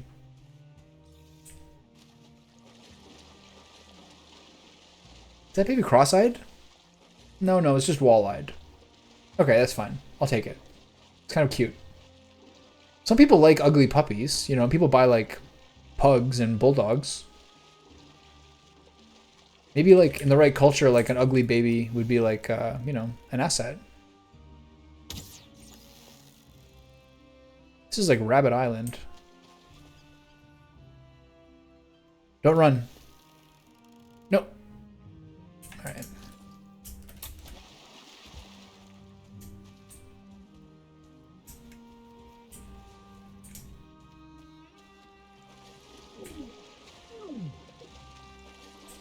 I am very bad at stamina maintenance.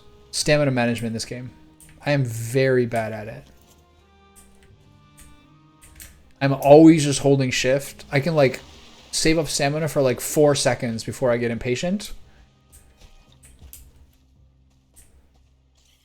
And start pressing the button again.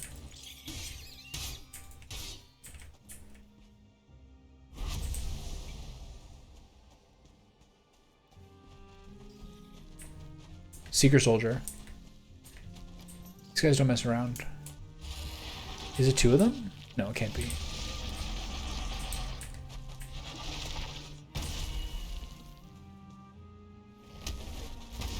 Ooh. Okay.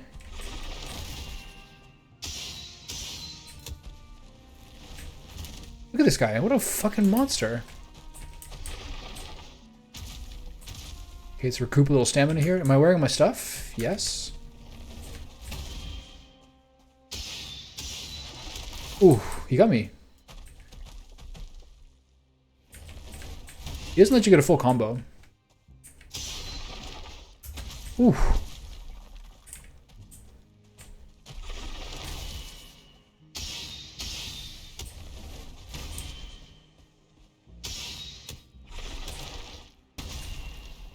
Gotta bop this guy once.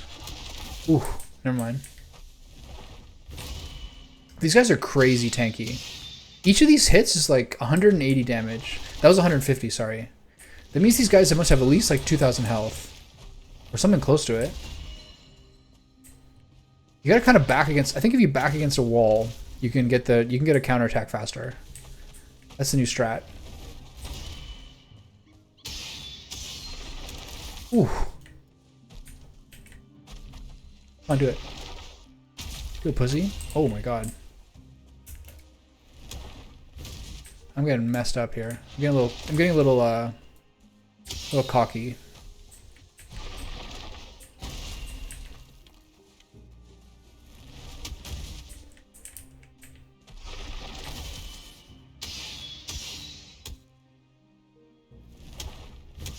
Okay. I have so much seeker meat. It's like the wolf meat thing all over again.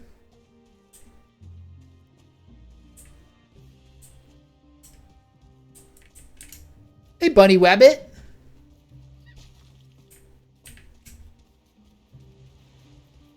Oh, he's so evasive. They're very slow in the water. Look at this. Oh, yeah, give me this. This is the best food. What was that? Alright, so continue the exploration. Looks like this is the way to go.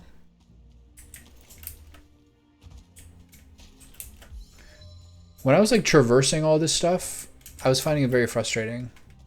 When I had to like do all this like stamina jumping and everything. It's kind of happening here too. Like this is just some dinky little useless island.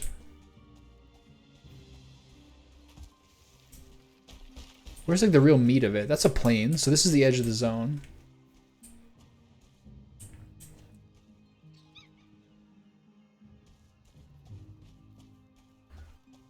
Sweden generally seems to be like one of the most laissez-faire Scandinavian countries.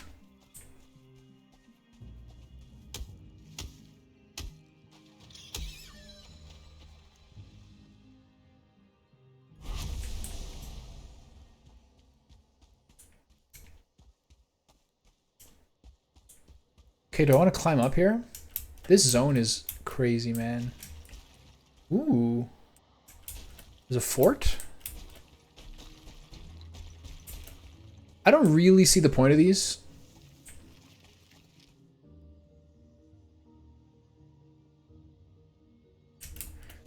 You get the door, you get the Diverger extractors in there. If you want to kill all the Diverger, you can get stuff in there. What's that?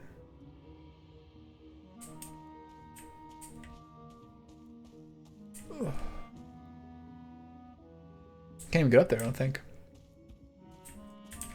This one looks like destroyed. This is like an abandoned one. Oh, I think that's one of the reasons they have the wards here. So you don't use these for structures. This is like an abandoned ruin one. I could use this one as a structure. Right? Interesting. Okay, so go get my portal and bring it here. This is cool. Nice. All right, first things first, go retrieve it.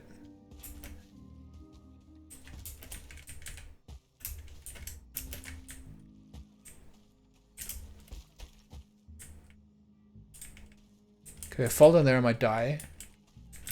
Nice, I got my own fucking Diverger fort. Diverger. Zemi, can I get a pronunciation check on Dvergr? Oh, this guy thinks. Greetings. Yeah, give me your fucking house.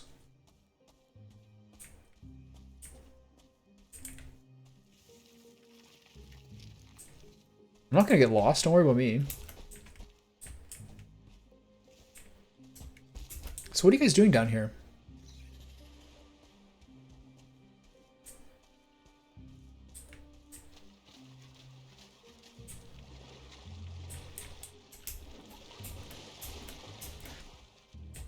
I mean, you probably are still more of a.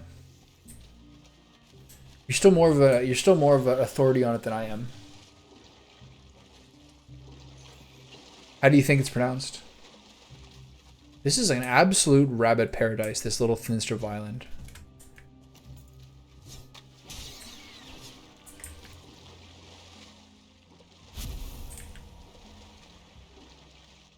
Look at this. Endless bunnies.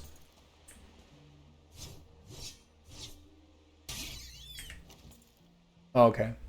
Norsh. I can't reach that one. Do you guys know about this? How if there's something too low, if you do a hop, you drop down to the water and you can pick it up?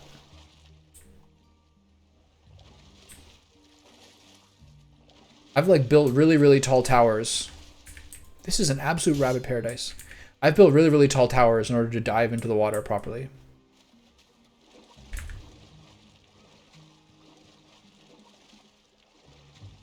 I had to learn that when one of my ships got destroyed by Nex. There's a dude over there.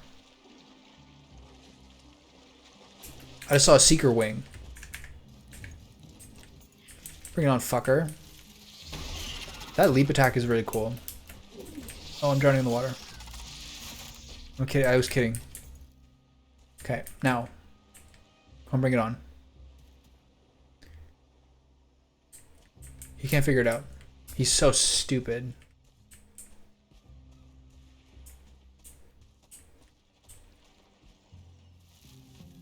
Come on, bring it on.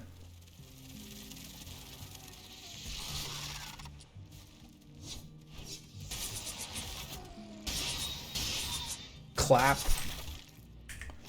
So, the other thing I keep mentioning that I keep forgetting to do is if I smelt a lot of black metal, I can... Oh shit, I'm out of stamina.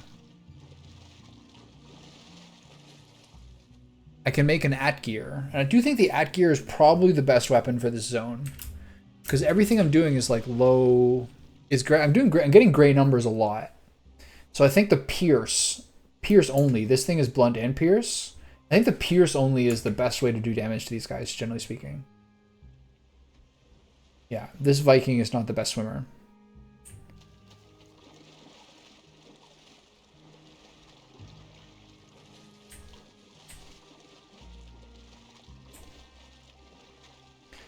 Isn't there like a fluttering, like non-fall damage cloak as well?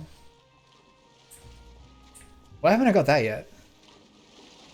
All I've gotten from like a full Mistlands region was like a table I don't have enough stuff for and some food recipes. Bullshit. Okay, do I have enough for... Am I really full? Okay, what did I drop? I guess I dropped the stone. Secret meat doesn't matter, so pick that up. So I do now have everything for the portal. Yes, I do. Okay, back to my new home, which I forgot to put on the map. That was a mistake.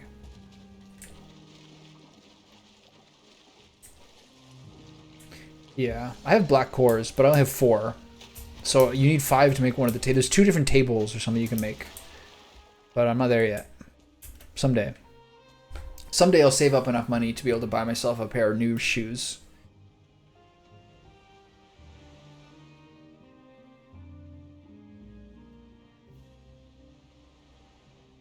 Do you know what her favorite... Right, okay. Do you know one of her favorite like snacks is? I bought myself... I moved to a place where it's like pretty rural. So I bought myself like a espresso machine.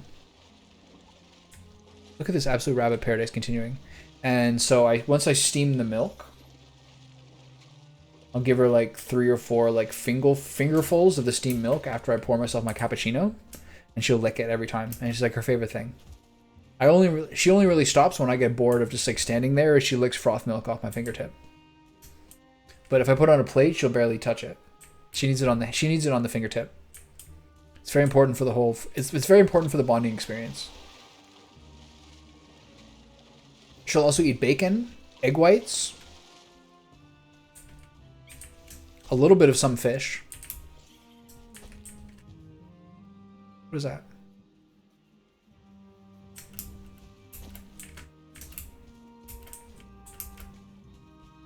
You never quite know with bacon, though. Sometimes you'll do it, sometimes you won't.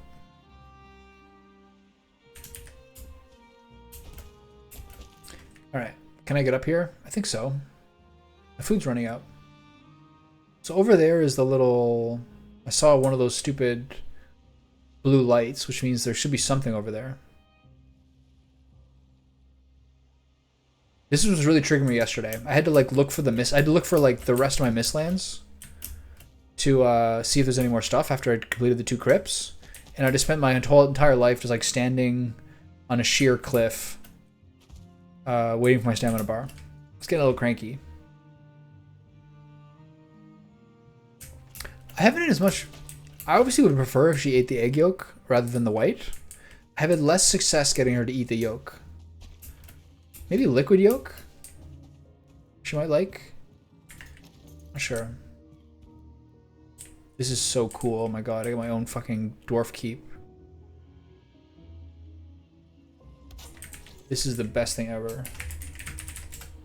I might even put some fucking roof on this thing. I'm keeping the tree. The tree has got really good like mood. It's like mood lighting. All right. Put the yolk on top of their preferred protein. That's good. I think Sami should be another nation in Scandinavia. It's very complicated to figure out how they could be a country that's based in 3 different countries. What is Sami? Is that like a kind of people that is like spread up over 3 Scandinavian countries?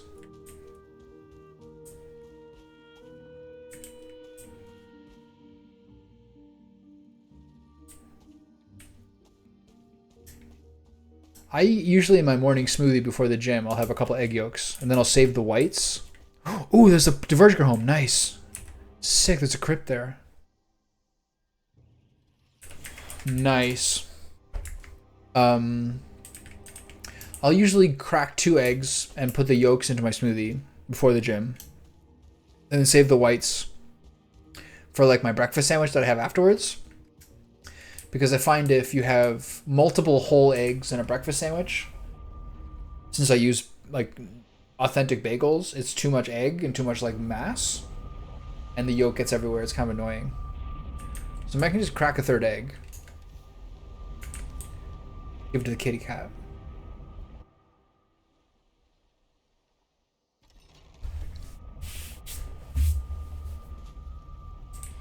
There's whole different meals to enjoy in winter versus summer. Like, there's a lot of things I really like making, which aren't necessarily... It's only the second mandible. Nice. Which aren't necessarily as good to make in hot weather. Like, I don't know, making like a chicken stock. It's still good, but like... You're really gonna do it? It's kind of like hot. Steam up the kitchen. I love stuff like that.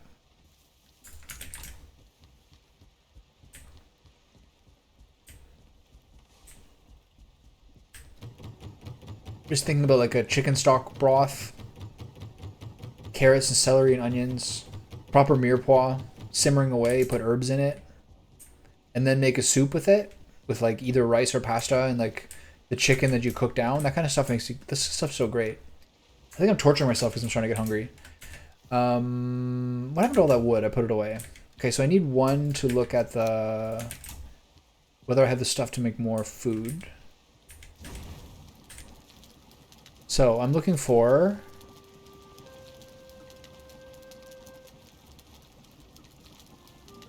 Too low on puffs to make more than 2 of this. But it's still the best one. 6 puffs. Carrots. Wabbit. Throw away that wolf meat because I got too many.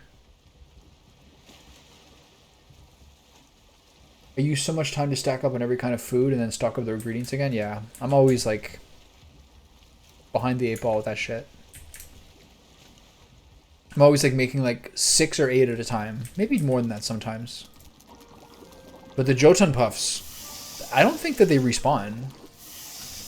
Like... When I looked over the whole Mistlands region, the first one I didn't see many of them besides my first pass.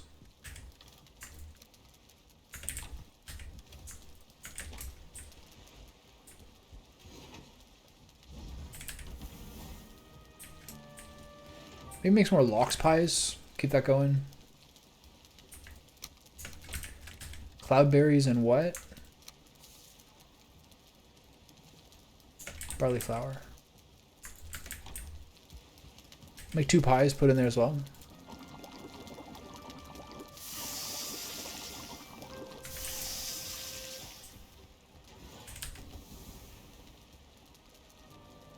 Yeah, I'm gonna plant them now that I have like a setup in the Mistlands.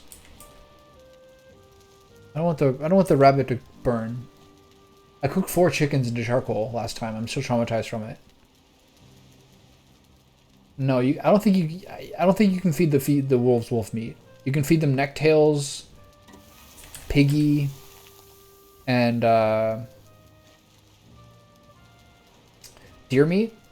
I think they eat deer meat. I assume lox and chicken as well. Come on, pies. Come on. If you can feed them wolf meat, that's an insane synergy. You already have good synergy with feeding the boars berries and then feeding the boar meat to wolves. That's already pretty good synergy.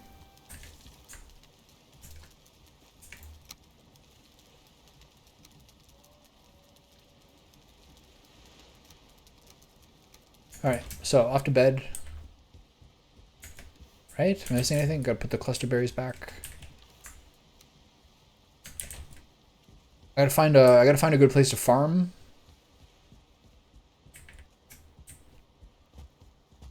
I have an extractor working at the other place that I should go back and check out.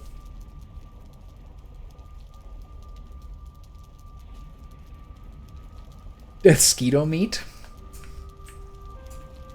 Then using the needle as a toothpick? Yeah, wolf jerky was good. I loved wolf jerky for a while. I think it was 33 and 33. It's nice balanced food.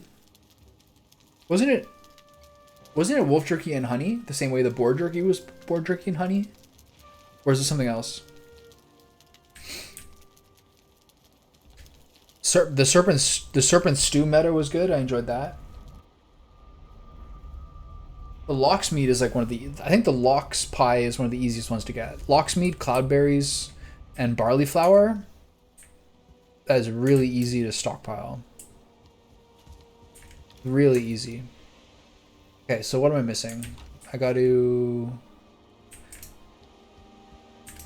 Okay, I'm going to eat my foods.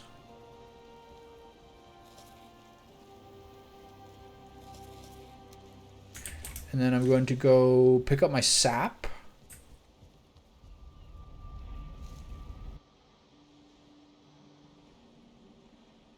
Honey and chicken and carrots, isn't it? Or no, isn't it honey and chicken and Jotun puffs? I think it is. The puffs go in both the rabbit and the chicken one. That's why they're so good. But you're right, I gotta do that. I'm gonna do that tonight. I'm gonna do that tonight off stream to go stock up on food again. It's just always happening. But food is the most important part of this game. Equipment is very important, but if you don't have food, you're a level 1. You understand how crazy that is? That you have the same health when you're a naked man who just got dropped off of the ringstones as you do as a guy with 200 hours in the game?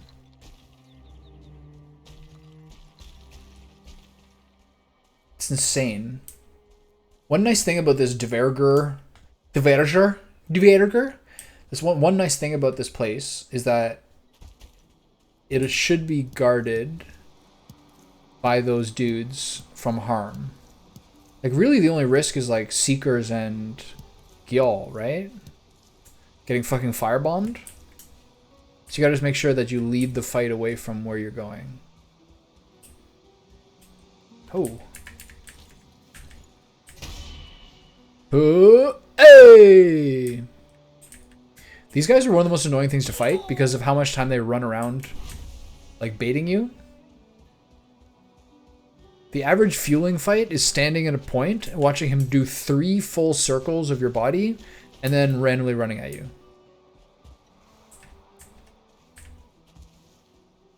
It's like, alright, are you gonna attack me soon? Anytime now. Okay, should be one more. Nice.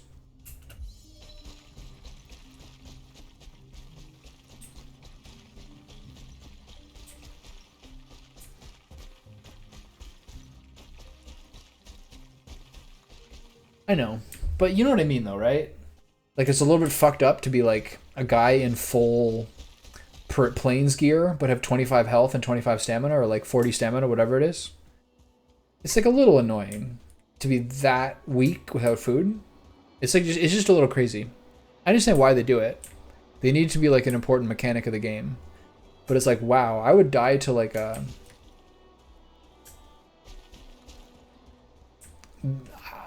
I don't think I was naked. I think I was like fully armored. And like a fucking gray dwarf threw a rock at me. It did like 18 of my 25 health. I was like, this is a little crazy. I think he was a 1-star gray dwarf, but still, let's not get nuts here. Yeah, the building update is like one of the most clutch things they've done. I think to be able to like make floors and stuff a little more easily than you can do.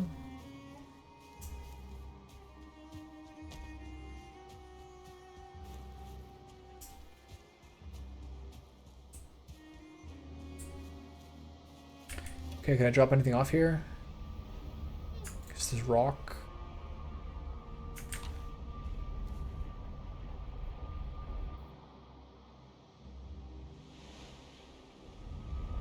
Okay, Wolgar, have a good night, bud. I'm gonna look at that Sammy Wikipedia thing in a bit.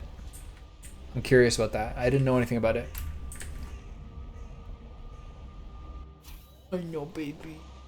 I know. That's a big stretch. Got all the toes stretched out. It's a great cat moment. The big toe stretch. It's a good moment to be a cat. Where's the sap? Is sap in here? Yes. Nice, got 60 of it.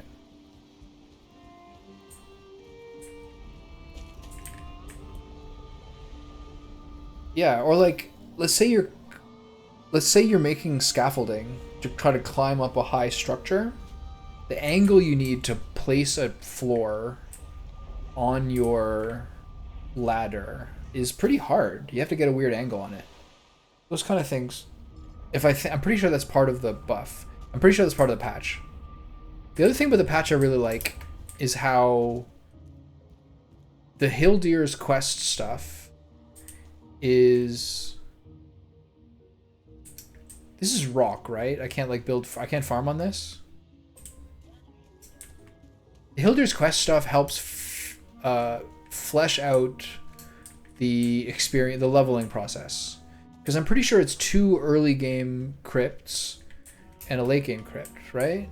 There's one fight in the plains and then 2 that are really early on.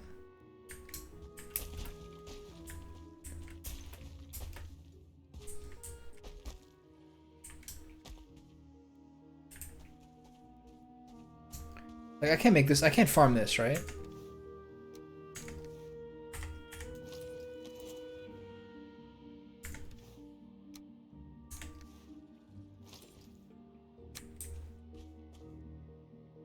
Okay.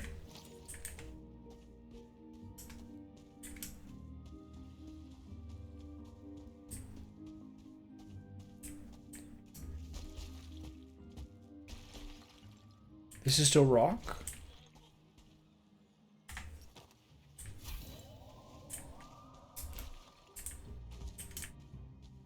Okay, I need to mark this. I need to mark my portal. Here, straight ahead.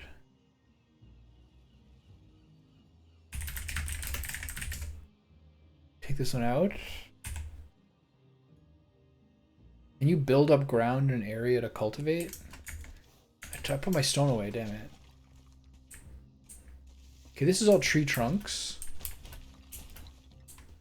I suppose I could like pickaxe down through it. It looks like it's all rock though.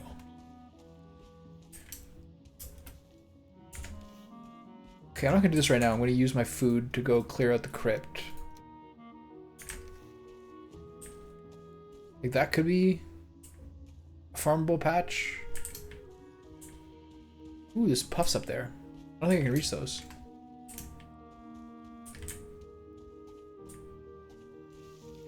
Unreachable puffs? The worst thing ever. Okay, here we go.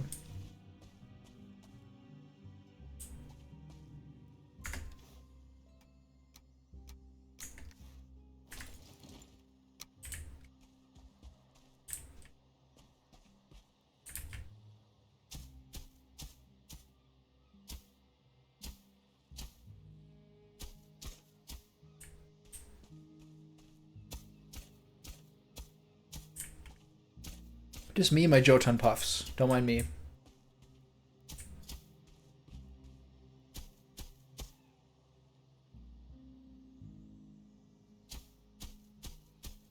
RimWorld all over again. Oh yeah, the ground looks so cool here.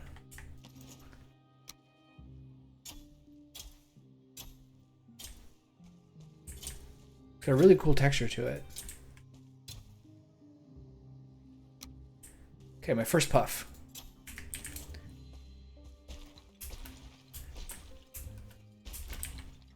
Finally found some. I mean, I don't know. I know what you're saying, Enrino. Like, I got some RimWorld in my future too, I think. I want to play more of the Fallout games. I want to play more of the Dark Souls games. I really just want to play like triangle strategy type games, like tactical RPGs with like cool parties to build up. It's really my favorite thing to do. But yeah, I got a RimWorld playthrough coming soon for sure. Do you play mostly at like normal speed, or do you like kind of like hasten the game constantly? Okay, I gotta remember where that farm is. The farm's like down here, right?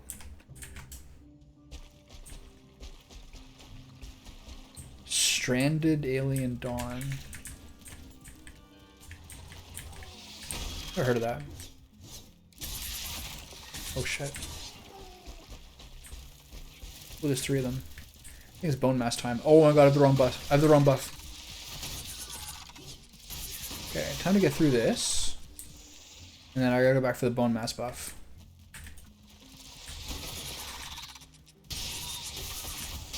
Okay. Crisis averted. Oh, this guy hurts. Holy shit. Save your stamina. Don't get knocked off. Kind of kite them around this thing and wait. Once they get around the corner, you can just like stab them because they're always going to be in the right spot. Ugh. Okay. Look at this drop off. This is spooky. Okay, so I forgot the fucking motor buff.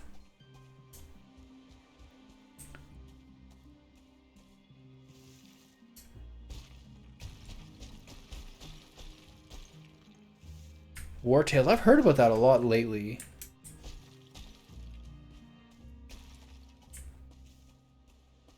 Are you like a play one game, like spam it endlessly until such a point that it's done before the next one? Or are you like a try a bunch of stuff and kind of run out of interest with them?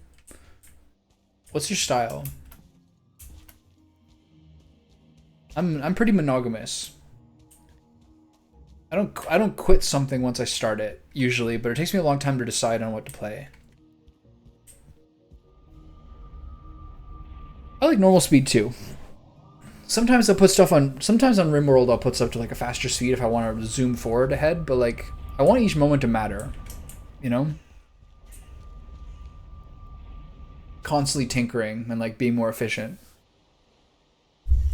Do you like having like you pretty much have to have a dedicated cook in that game, right? What do you think? Of your 3 people, pretty much one of the first people has to have double fire cooking, don't you think? It seems like there's like a non-stop need to have food. Yeah, I feel the same way. Oh, you mean just generally? I thought you meant RimWorld.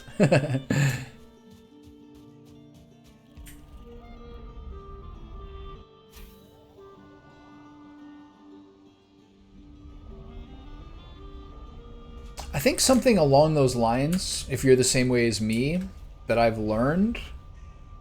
For me, if I have too many games to choose, forget what I'm doing, and then when I go back to them, yeah. I'm having the trouble with RimWorld right now, with Valheim right now, basically. I spam RimWorld, oh my god, my fucking brain.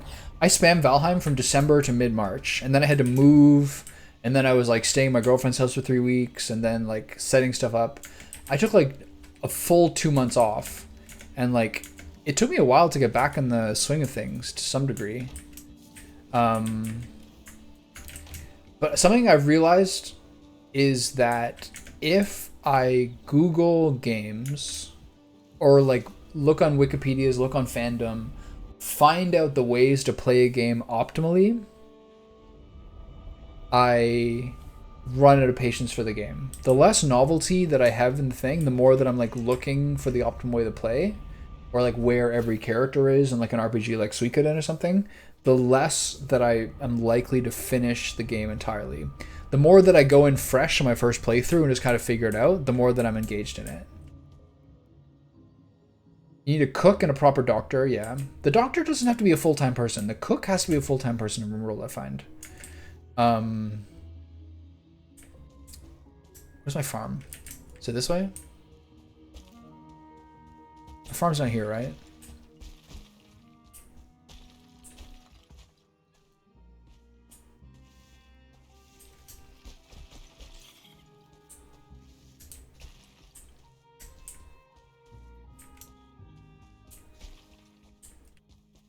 Where'd my farm go? There's a lot of grass down here. Okay, duly noted. I just might make all that. The farm. Good to know. I should have brought more Jotun puffs. So disorganized. Oh, okay.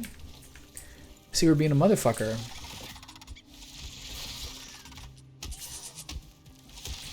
Ow.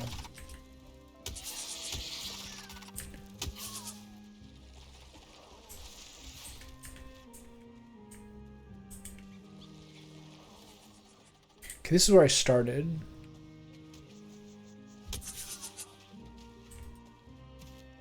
That's the log I cut down before. Alright. Here's a lot of ground as well. I can't find my farm. I'm lost.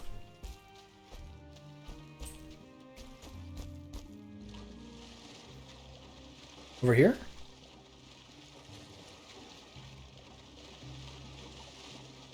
No.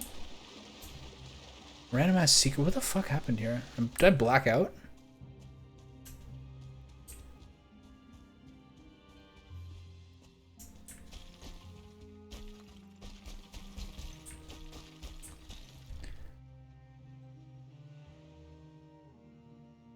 If I min-max, I run out of interest in the game because I feel like I'm not learning anything anymore. I'm like,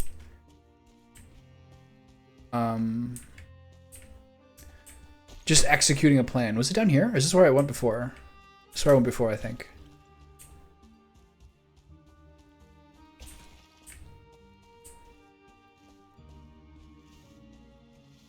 This is where I was before. What the fuck? This is all new. I am lost.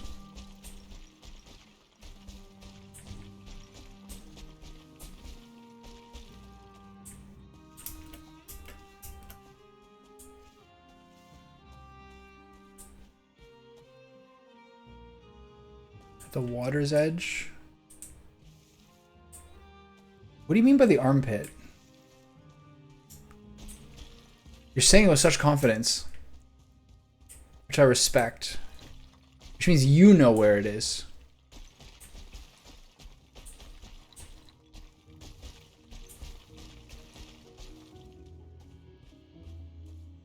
It's the same thing with people who like play AAA games.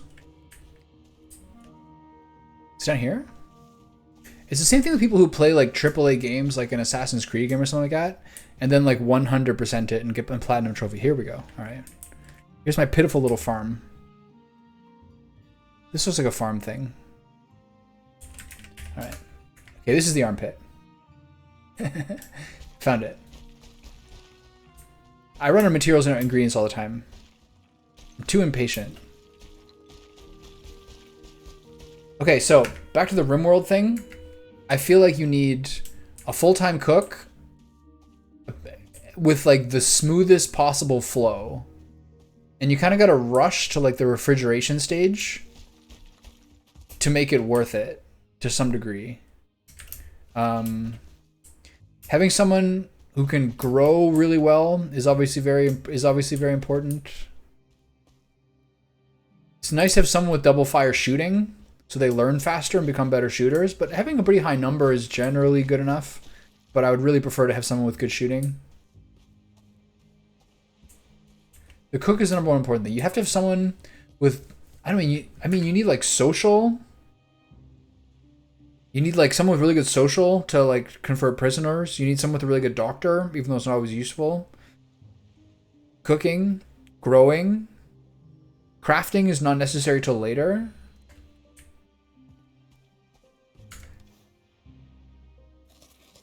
All right, we're going in.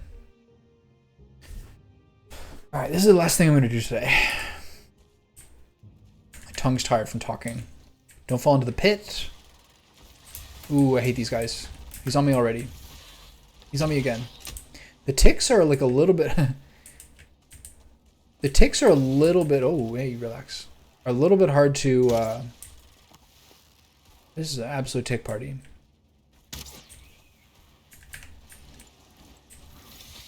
It's like a Mario character.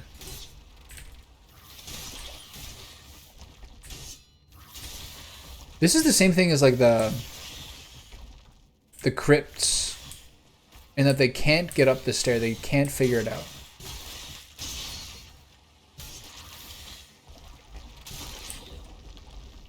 Get off of me!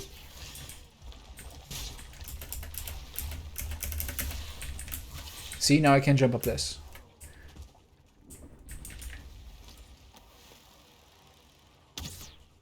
Yeah, they're fast little dudes. Alright, so let's recoup here a little bit. Yeah. You can sometimes hit them off when they're stuck on you if you get the right swing angle. The rolling is most effective. Oh yeah, that was good. Ooh, secret room here. These ones I find you have to pickaxe to hit the right angle on. But you can pickaxe them to death, which I find really funny. Royal jelly, give me that. And then through here.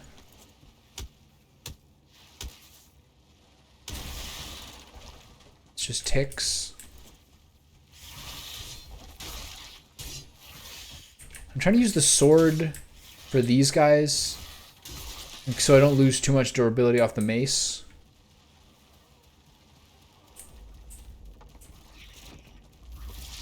Oh shit. Okay, pretty easy.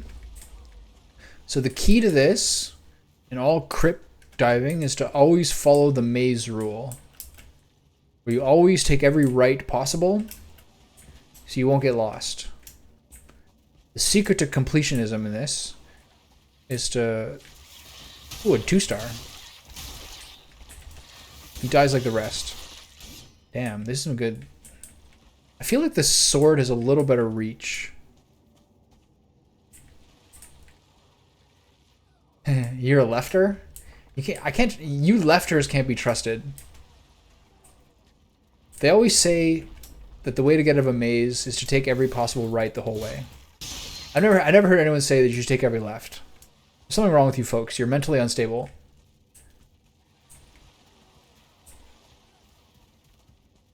I would not leave my baby bassinet.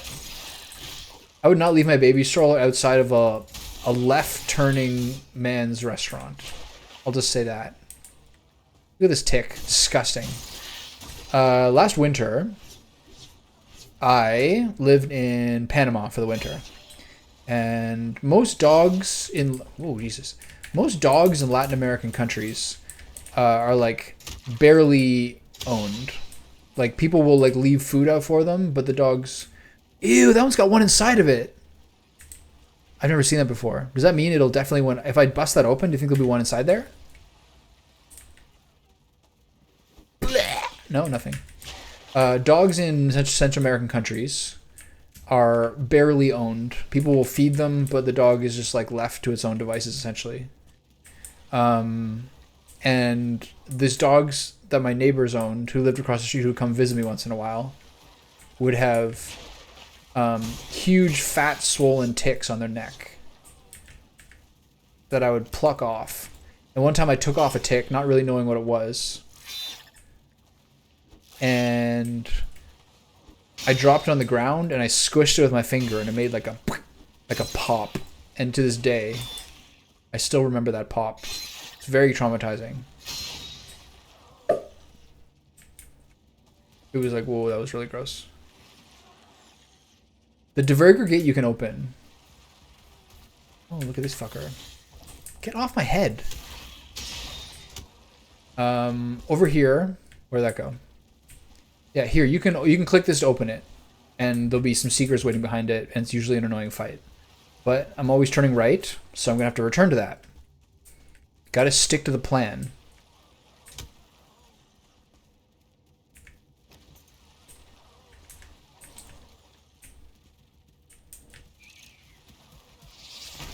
There's a lot of 1-star seekers in this area, generally speaking. Also, holding a gate like this with your power swing, I find is a really effective method to kill these guys. Jesus. And always knowing where you're backing up to, so you don't get caught in a corner. Also really helps you a lot. Okay, these guys are a little tanky. This is a lot of seekers. Okay, I think I should maybe use a stamina potion here. Whew. No, I'm dead. I'm dead. Ooh, that was close.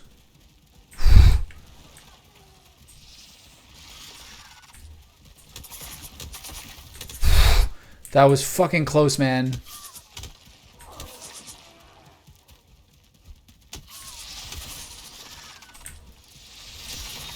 I'm almost dead again. Oh my god. I'm dead, I think. Yeah. Fuck. I think the sword does more. That was like 6 seekers. I should have clicked Bone Mass earlier. But it always seemed like it was enough, guys. And then there was 2 more coming each time. Okay. I think the skills levels is the same. Sword's much lower, actually. That was like a lot of seekers. For one gate, for one little room, to have like 6 of them like that?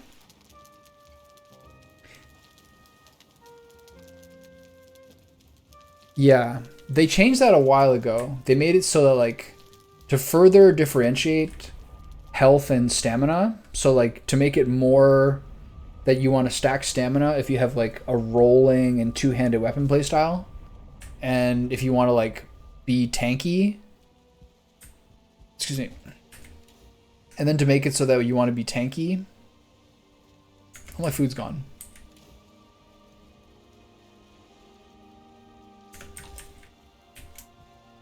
Do I gotta make some? What is it for the chicken again? Yeah, and so you're less likely to be stunned. Honey and Jotun puffs. I don't think I have any Jotun puffs, do you? I don't have enough. Okay, I gotta get back there. Yeah, the more health you have, the less likely you are to be... Like, you have more poise, basically.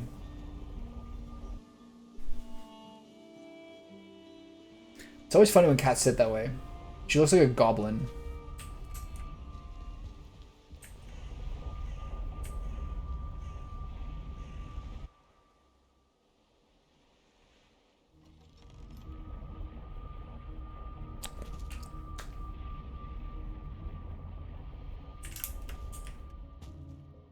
She heard me say that. Sorry.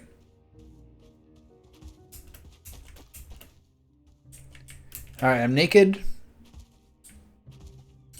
And I'm ready to mingle. Can't see shit. Okay, so they kind of linger around your corpse for a bit. I gotta wait till I heal up a little bit here before I go inside. Now she's a little more normal. When she gets really comfortable, she kind of like rolls over and puts the top of her head like down to like expose her chin. That's like her very comfy pet me moment. It's very, very endearing.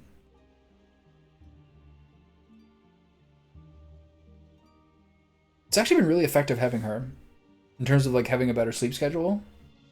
Like, she very rarely lets me sleep in past like 6:30. Today she was like walking on my belly, which is sucks in the morning because you have to pee in the morning, by like 6. But ultimately that's a better lifestyle. Get outside, barefoot on the grass, Drink my water immediately. Where's my corpse? To the left?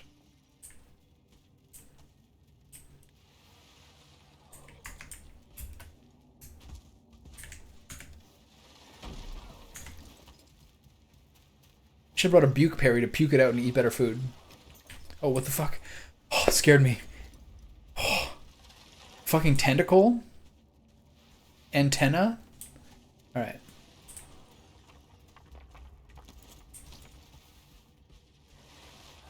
Alright.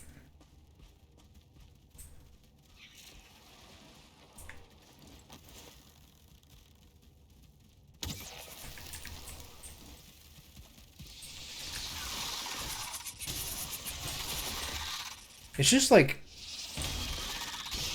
more, there is skill to fighting in this game. It is very much more about resource management. Like you can't, it doesn't matter how many dudes, it doesn't matter how good you are. 3 dudes are going to take your stamina and your health.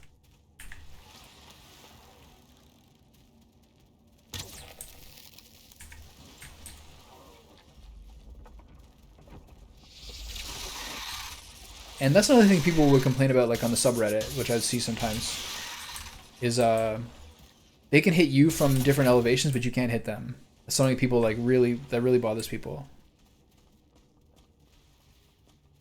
I've never once used an ooze bomb. Are they good?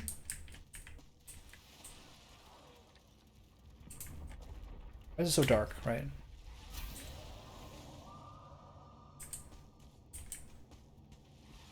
This is a big area. Ooh, what's that?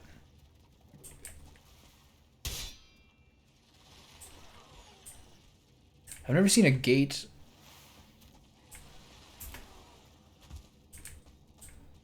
made of that before. Are they like dot damage?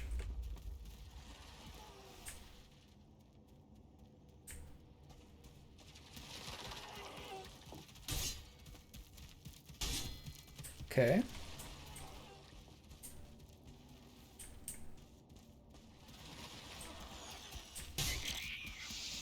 Oof. Okay, is this one guy, 2 guy?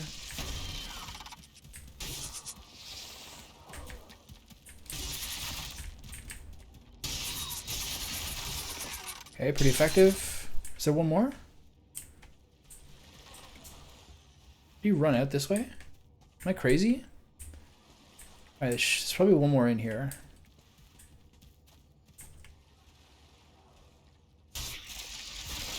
They're so ready to hit you immediately. All this seeker meat that I'm never gonna want. Okay, these are clear. These are clear.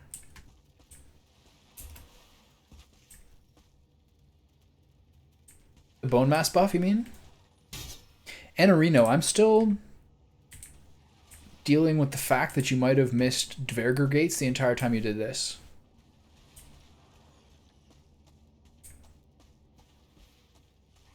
There's this, there could have been so much stuff that you missed out on. I'm mourning for you. That's like half the stuff in these levels are behind those things. Okay, my food should run out soon. I only have one more on me. Jeez, I'm so broke. This must drive Zemi mad for me to have this little food on me.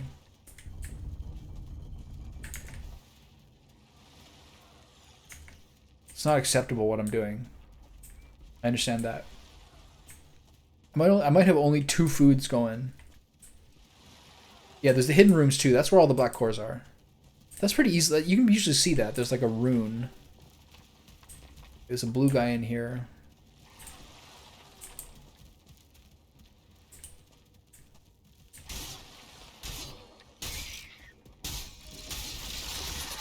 Oof.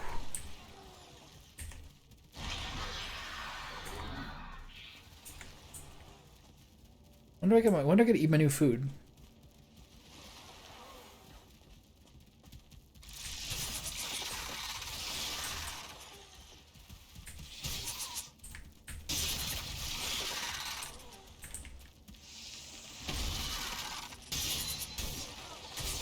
He's still vulnerable if you stun him. Okay, that went pretty well. Bone mass. It's crazy how much of a difference bone mass makes, man. There's another 1-star seeker in there. So hold the gate. Do the big stabbies. I'm missing.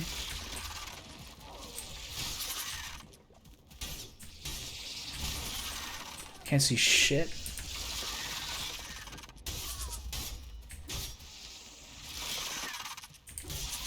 Ooh.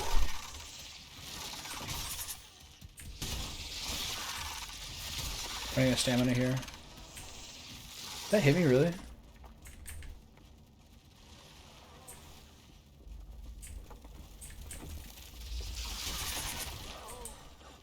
Okay, one I can do. Oh, that's my first Seeker trophy, really? That's crazy. I've killed a lot of Seekers. That's crazy. Yeah. The gates just look like paler colored gray stone walls. Alright. Can I eat yet? Please, I'm hungry. Oh, that's the same meal I already have. Damn, I am blind. So, I might not be able to do this whole dungeon on just this run, because I'm going to run out of resources soon. Okay, so nothing here. Still got bone mass. Those look like normal Seekers, right? Oh.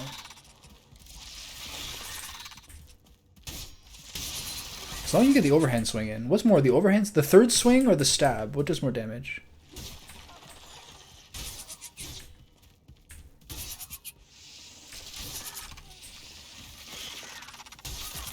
There's so much stuff in here.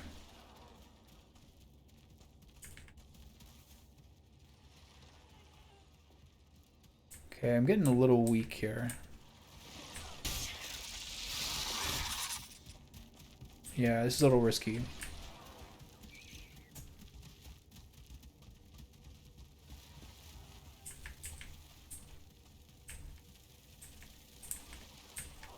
Sometimes they mess themselves up by flying poorly. I still have bone mass for 2 minutes. I can isolate them here. Yeah, one down. There's 4 guys here. You guys want to fly like maniacs and just run into me like this? I'm fine with this. I should be able to... The 1-star Seeker is fine as long as he's alone. Nice, got a sword level. Let's recoup a little bit here. So the third does more damage than the charge strike? Oh, what the fuck? What was that? Not enough health? This guy might kill me then. I might not be able to dodge his attacks. Because my health's under 130 now, is that why? 19, nice.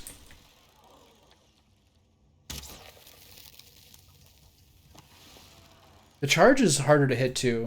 It's got longer range, but you can't really move it left and right between swings like you can the other ones.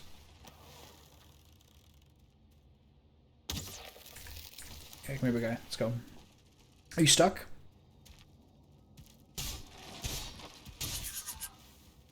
Oh, are you confused by the terrain? Oh, I'm sorry. Oh, is it hard for you? I'm sorry. Where was that guy? Over here? Okay, we got a broken gate there. Fucking tick central? This is a huge area. Okay, so I clear that out first or I break the gate down first? This is huge, oh my god. I'm gonna have to come back to this. Oh. Okay. This is when my party's done. Okay, can you... We just talked about this. This guy's gonna kill me. Okay, where's the stairs? Alright, I'm gonna have to recoup this once I do some more food. I know, I was trying to clear the room first. But we're running a little low on resources.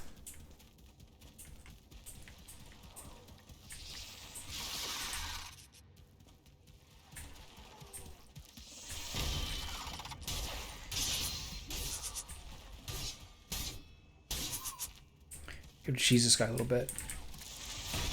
See? I can't block him straight on anymore. If he does this harder hit. I can do that hit. But not the big crusher. Alright. I can't believe I didn't bring more food. Stupid game. I had lox pies and I had chickens, but I forgot to bring them in. I'm gonna go get them now. Oh, hey, buddy. Yeah, we're doing. Oh, you're back? Okay. Okay, I'm trying to get some more snacks for myself. This Dverger home being my new portal is the greatest thing that happened to me all day today. Besides all you people, you're all the best thing that happened. I was doing like boring stuff for a lot of today too. Sailing. So much sailing. I'm very lucky that people dropped by to say hi while I was doing that. What are they gonna do? Talk about carrots? Talk about something.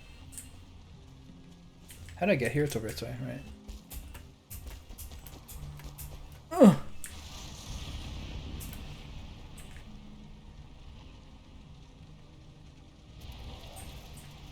I think so, yeah. I think I was still going right there. Except for I would have had to go through the wooden gate to still be going right. But I wanted to clear that room first.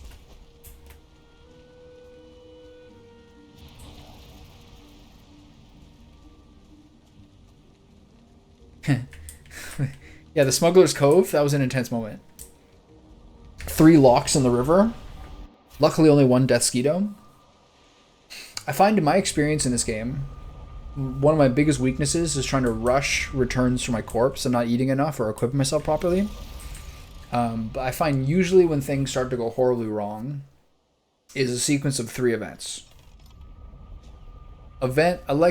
Yeah, see? I have fingertips, both sides, and I'm not wearing a necklace. It's fine. I find that the 3 events that happen whenever things go terribly wrong with me. Number 1, accidentally large fall where you take a lot of fall damage. Number 2, 2 Death Skeetos hitting me out of nowhere.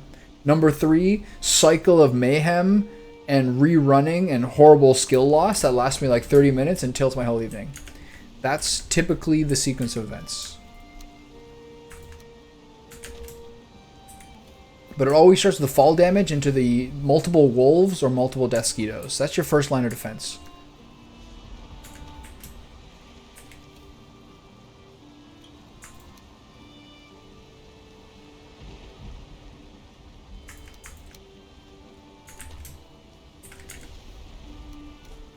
So where do I put the royal jelly? In here? Yeah. 31, oh, that's a lot. So didn't I have lox pies? Did I eat them already?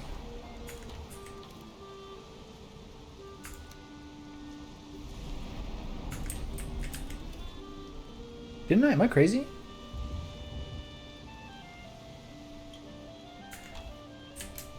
I listened to the Game of Thrones audiobooks when I drove across the country last year. So I got through about 1.5, because each of them was like 50 hours. And then I read the rest of them afterwards. It's been a few years. I hadn't reread the series since Dance of Dragons. So I'm glad to have done it. Where the fuck did those pies go? Oh, it was only 2. I guess it's gone. This is not worth doing. Okay, so I'll have to make new food and then clear out that crypt. And then move on with my life. Bring that. I'm going to go plant that puff now. And then and it's time for me to go to bed. By go to bed, I mean make dinner. I'm going to make salmon.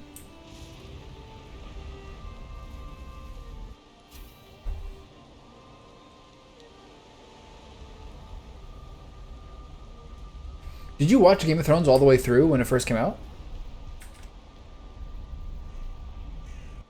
Yeah, they only grow in Mistlands.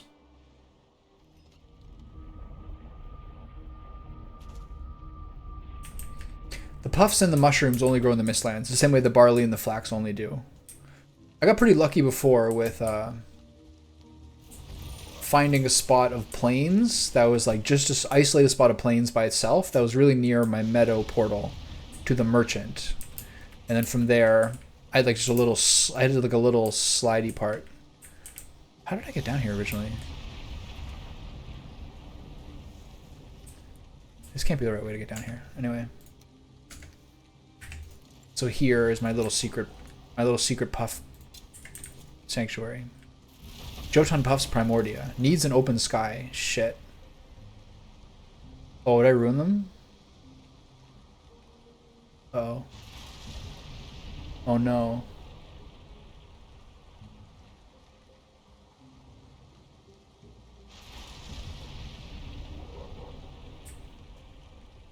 Those are my last 2 puffs.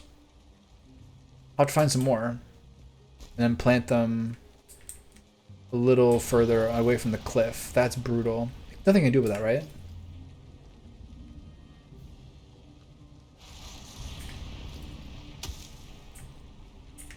Gonzo. Alright, cool. Lesson learned.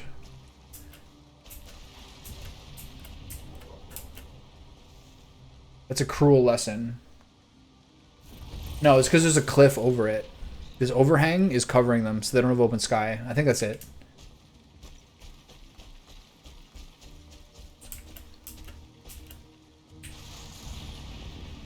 Ugh. Jamie's a great character. One of my favorite for sure. Yeah. I do see some Jotun Puffs around here. There's 2 right there's one batch over here. Oh, please stop. There's a batch over there on top of that, but I can't reach that. There's no way.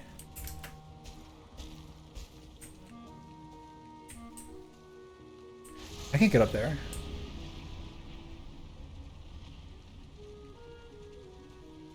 Even if I like spam jump with full stamina, I don't think I can get up there.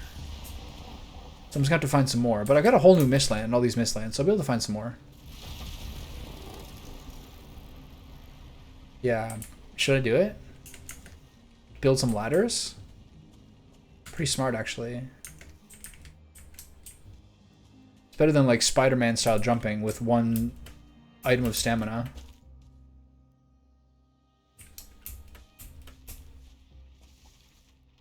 I know, I can't get up there from there. I'll have to build. Alright, these are all structures for another day. Okay, this is the part of the mistland that tilts me a lot. Is all like the crevice jumping that requires a lot of stamina. Oh, my poor Jotun Puff farm.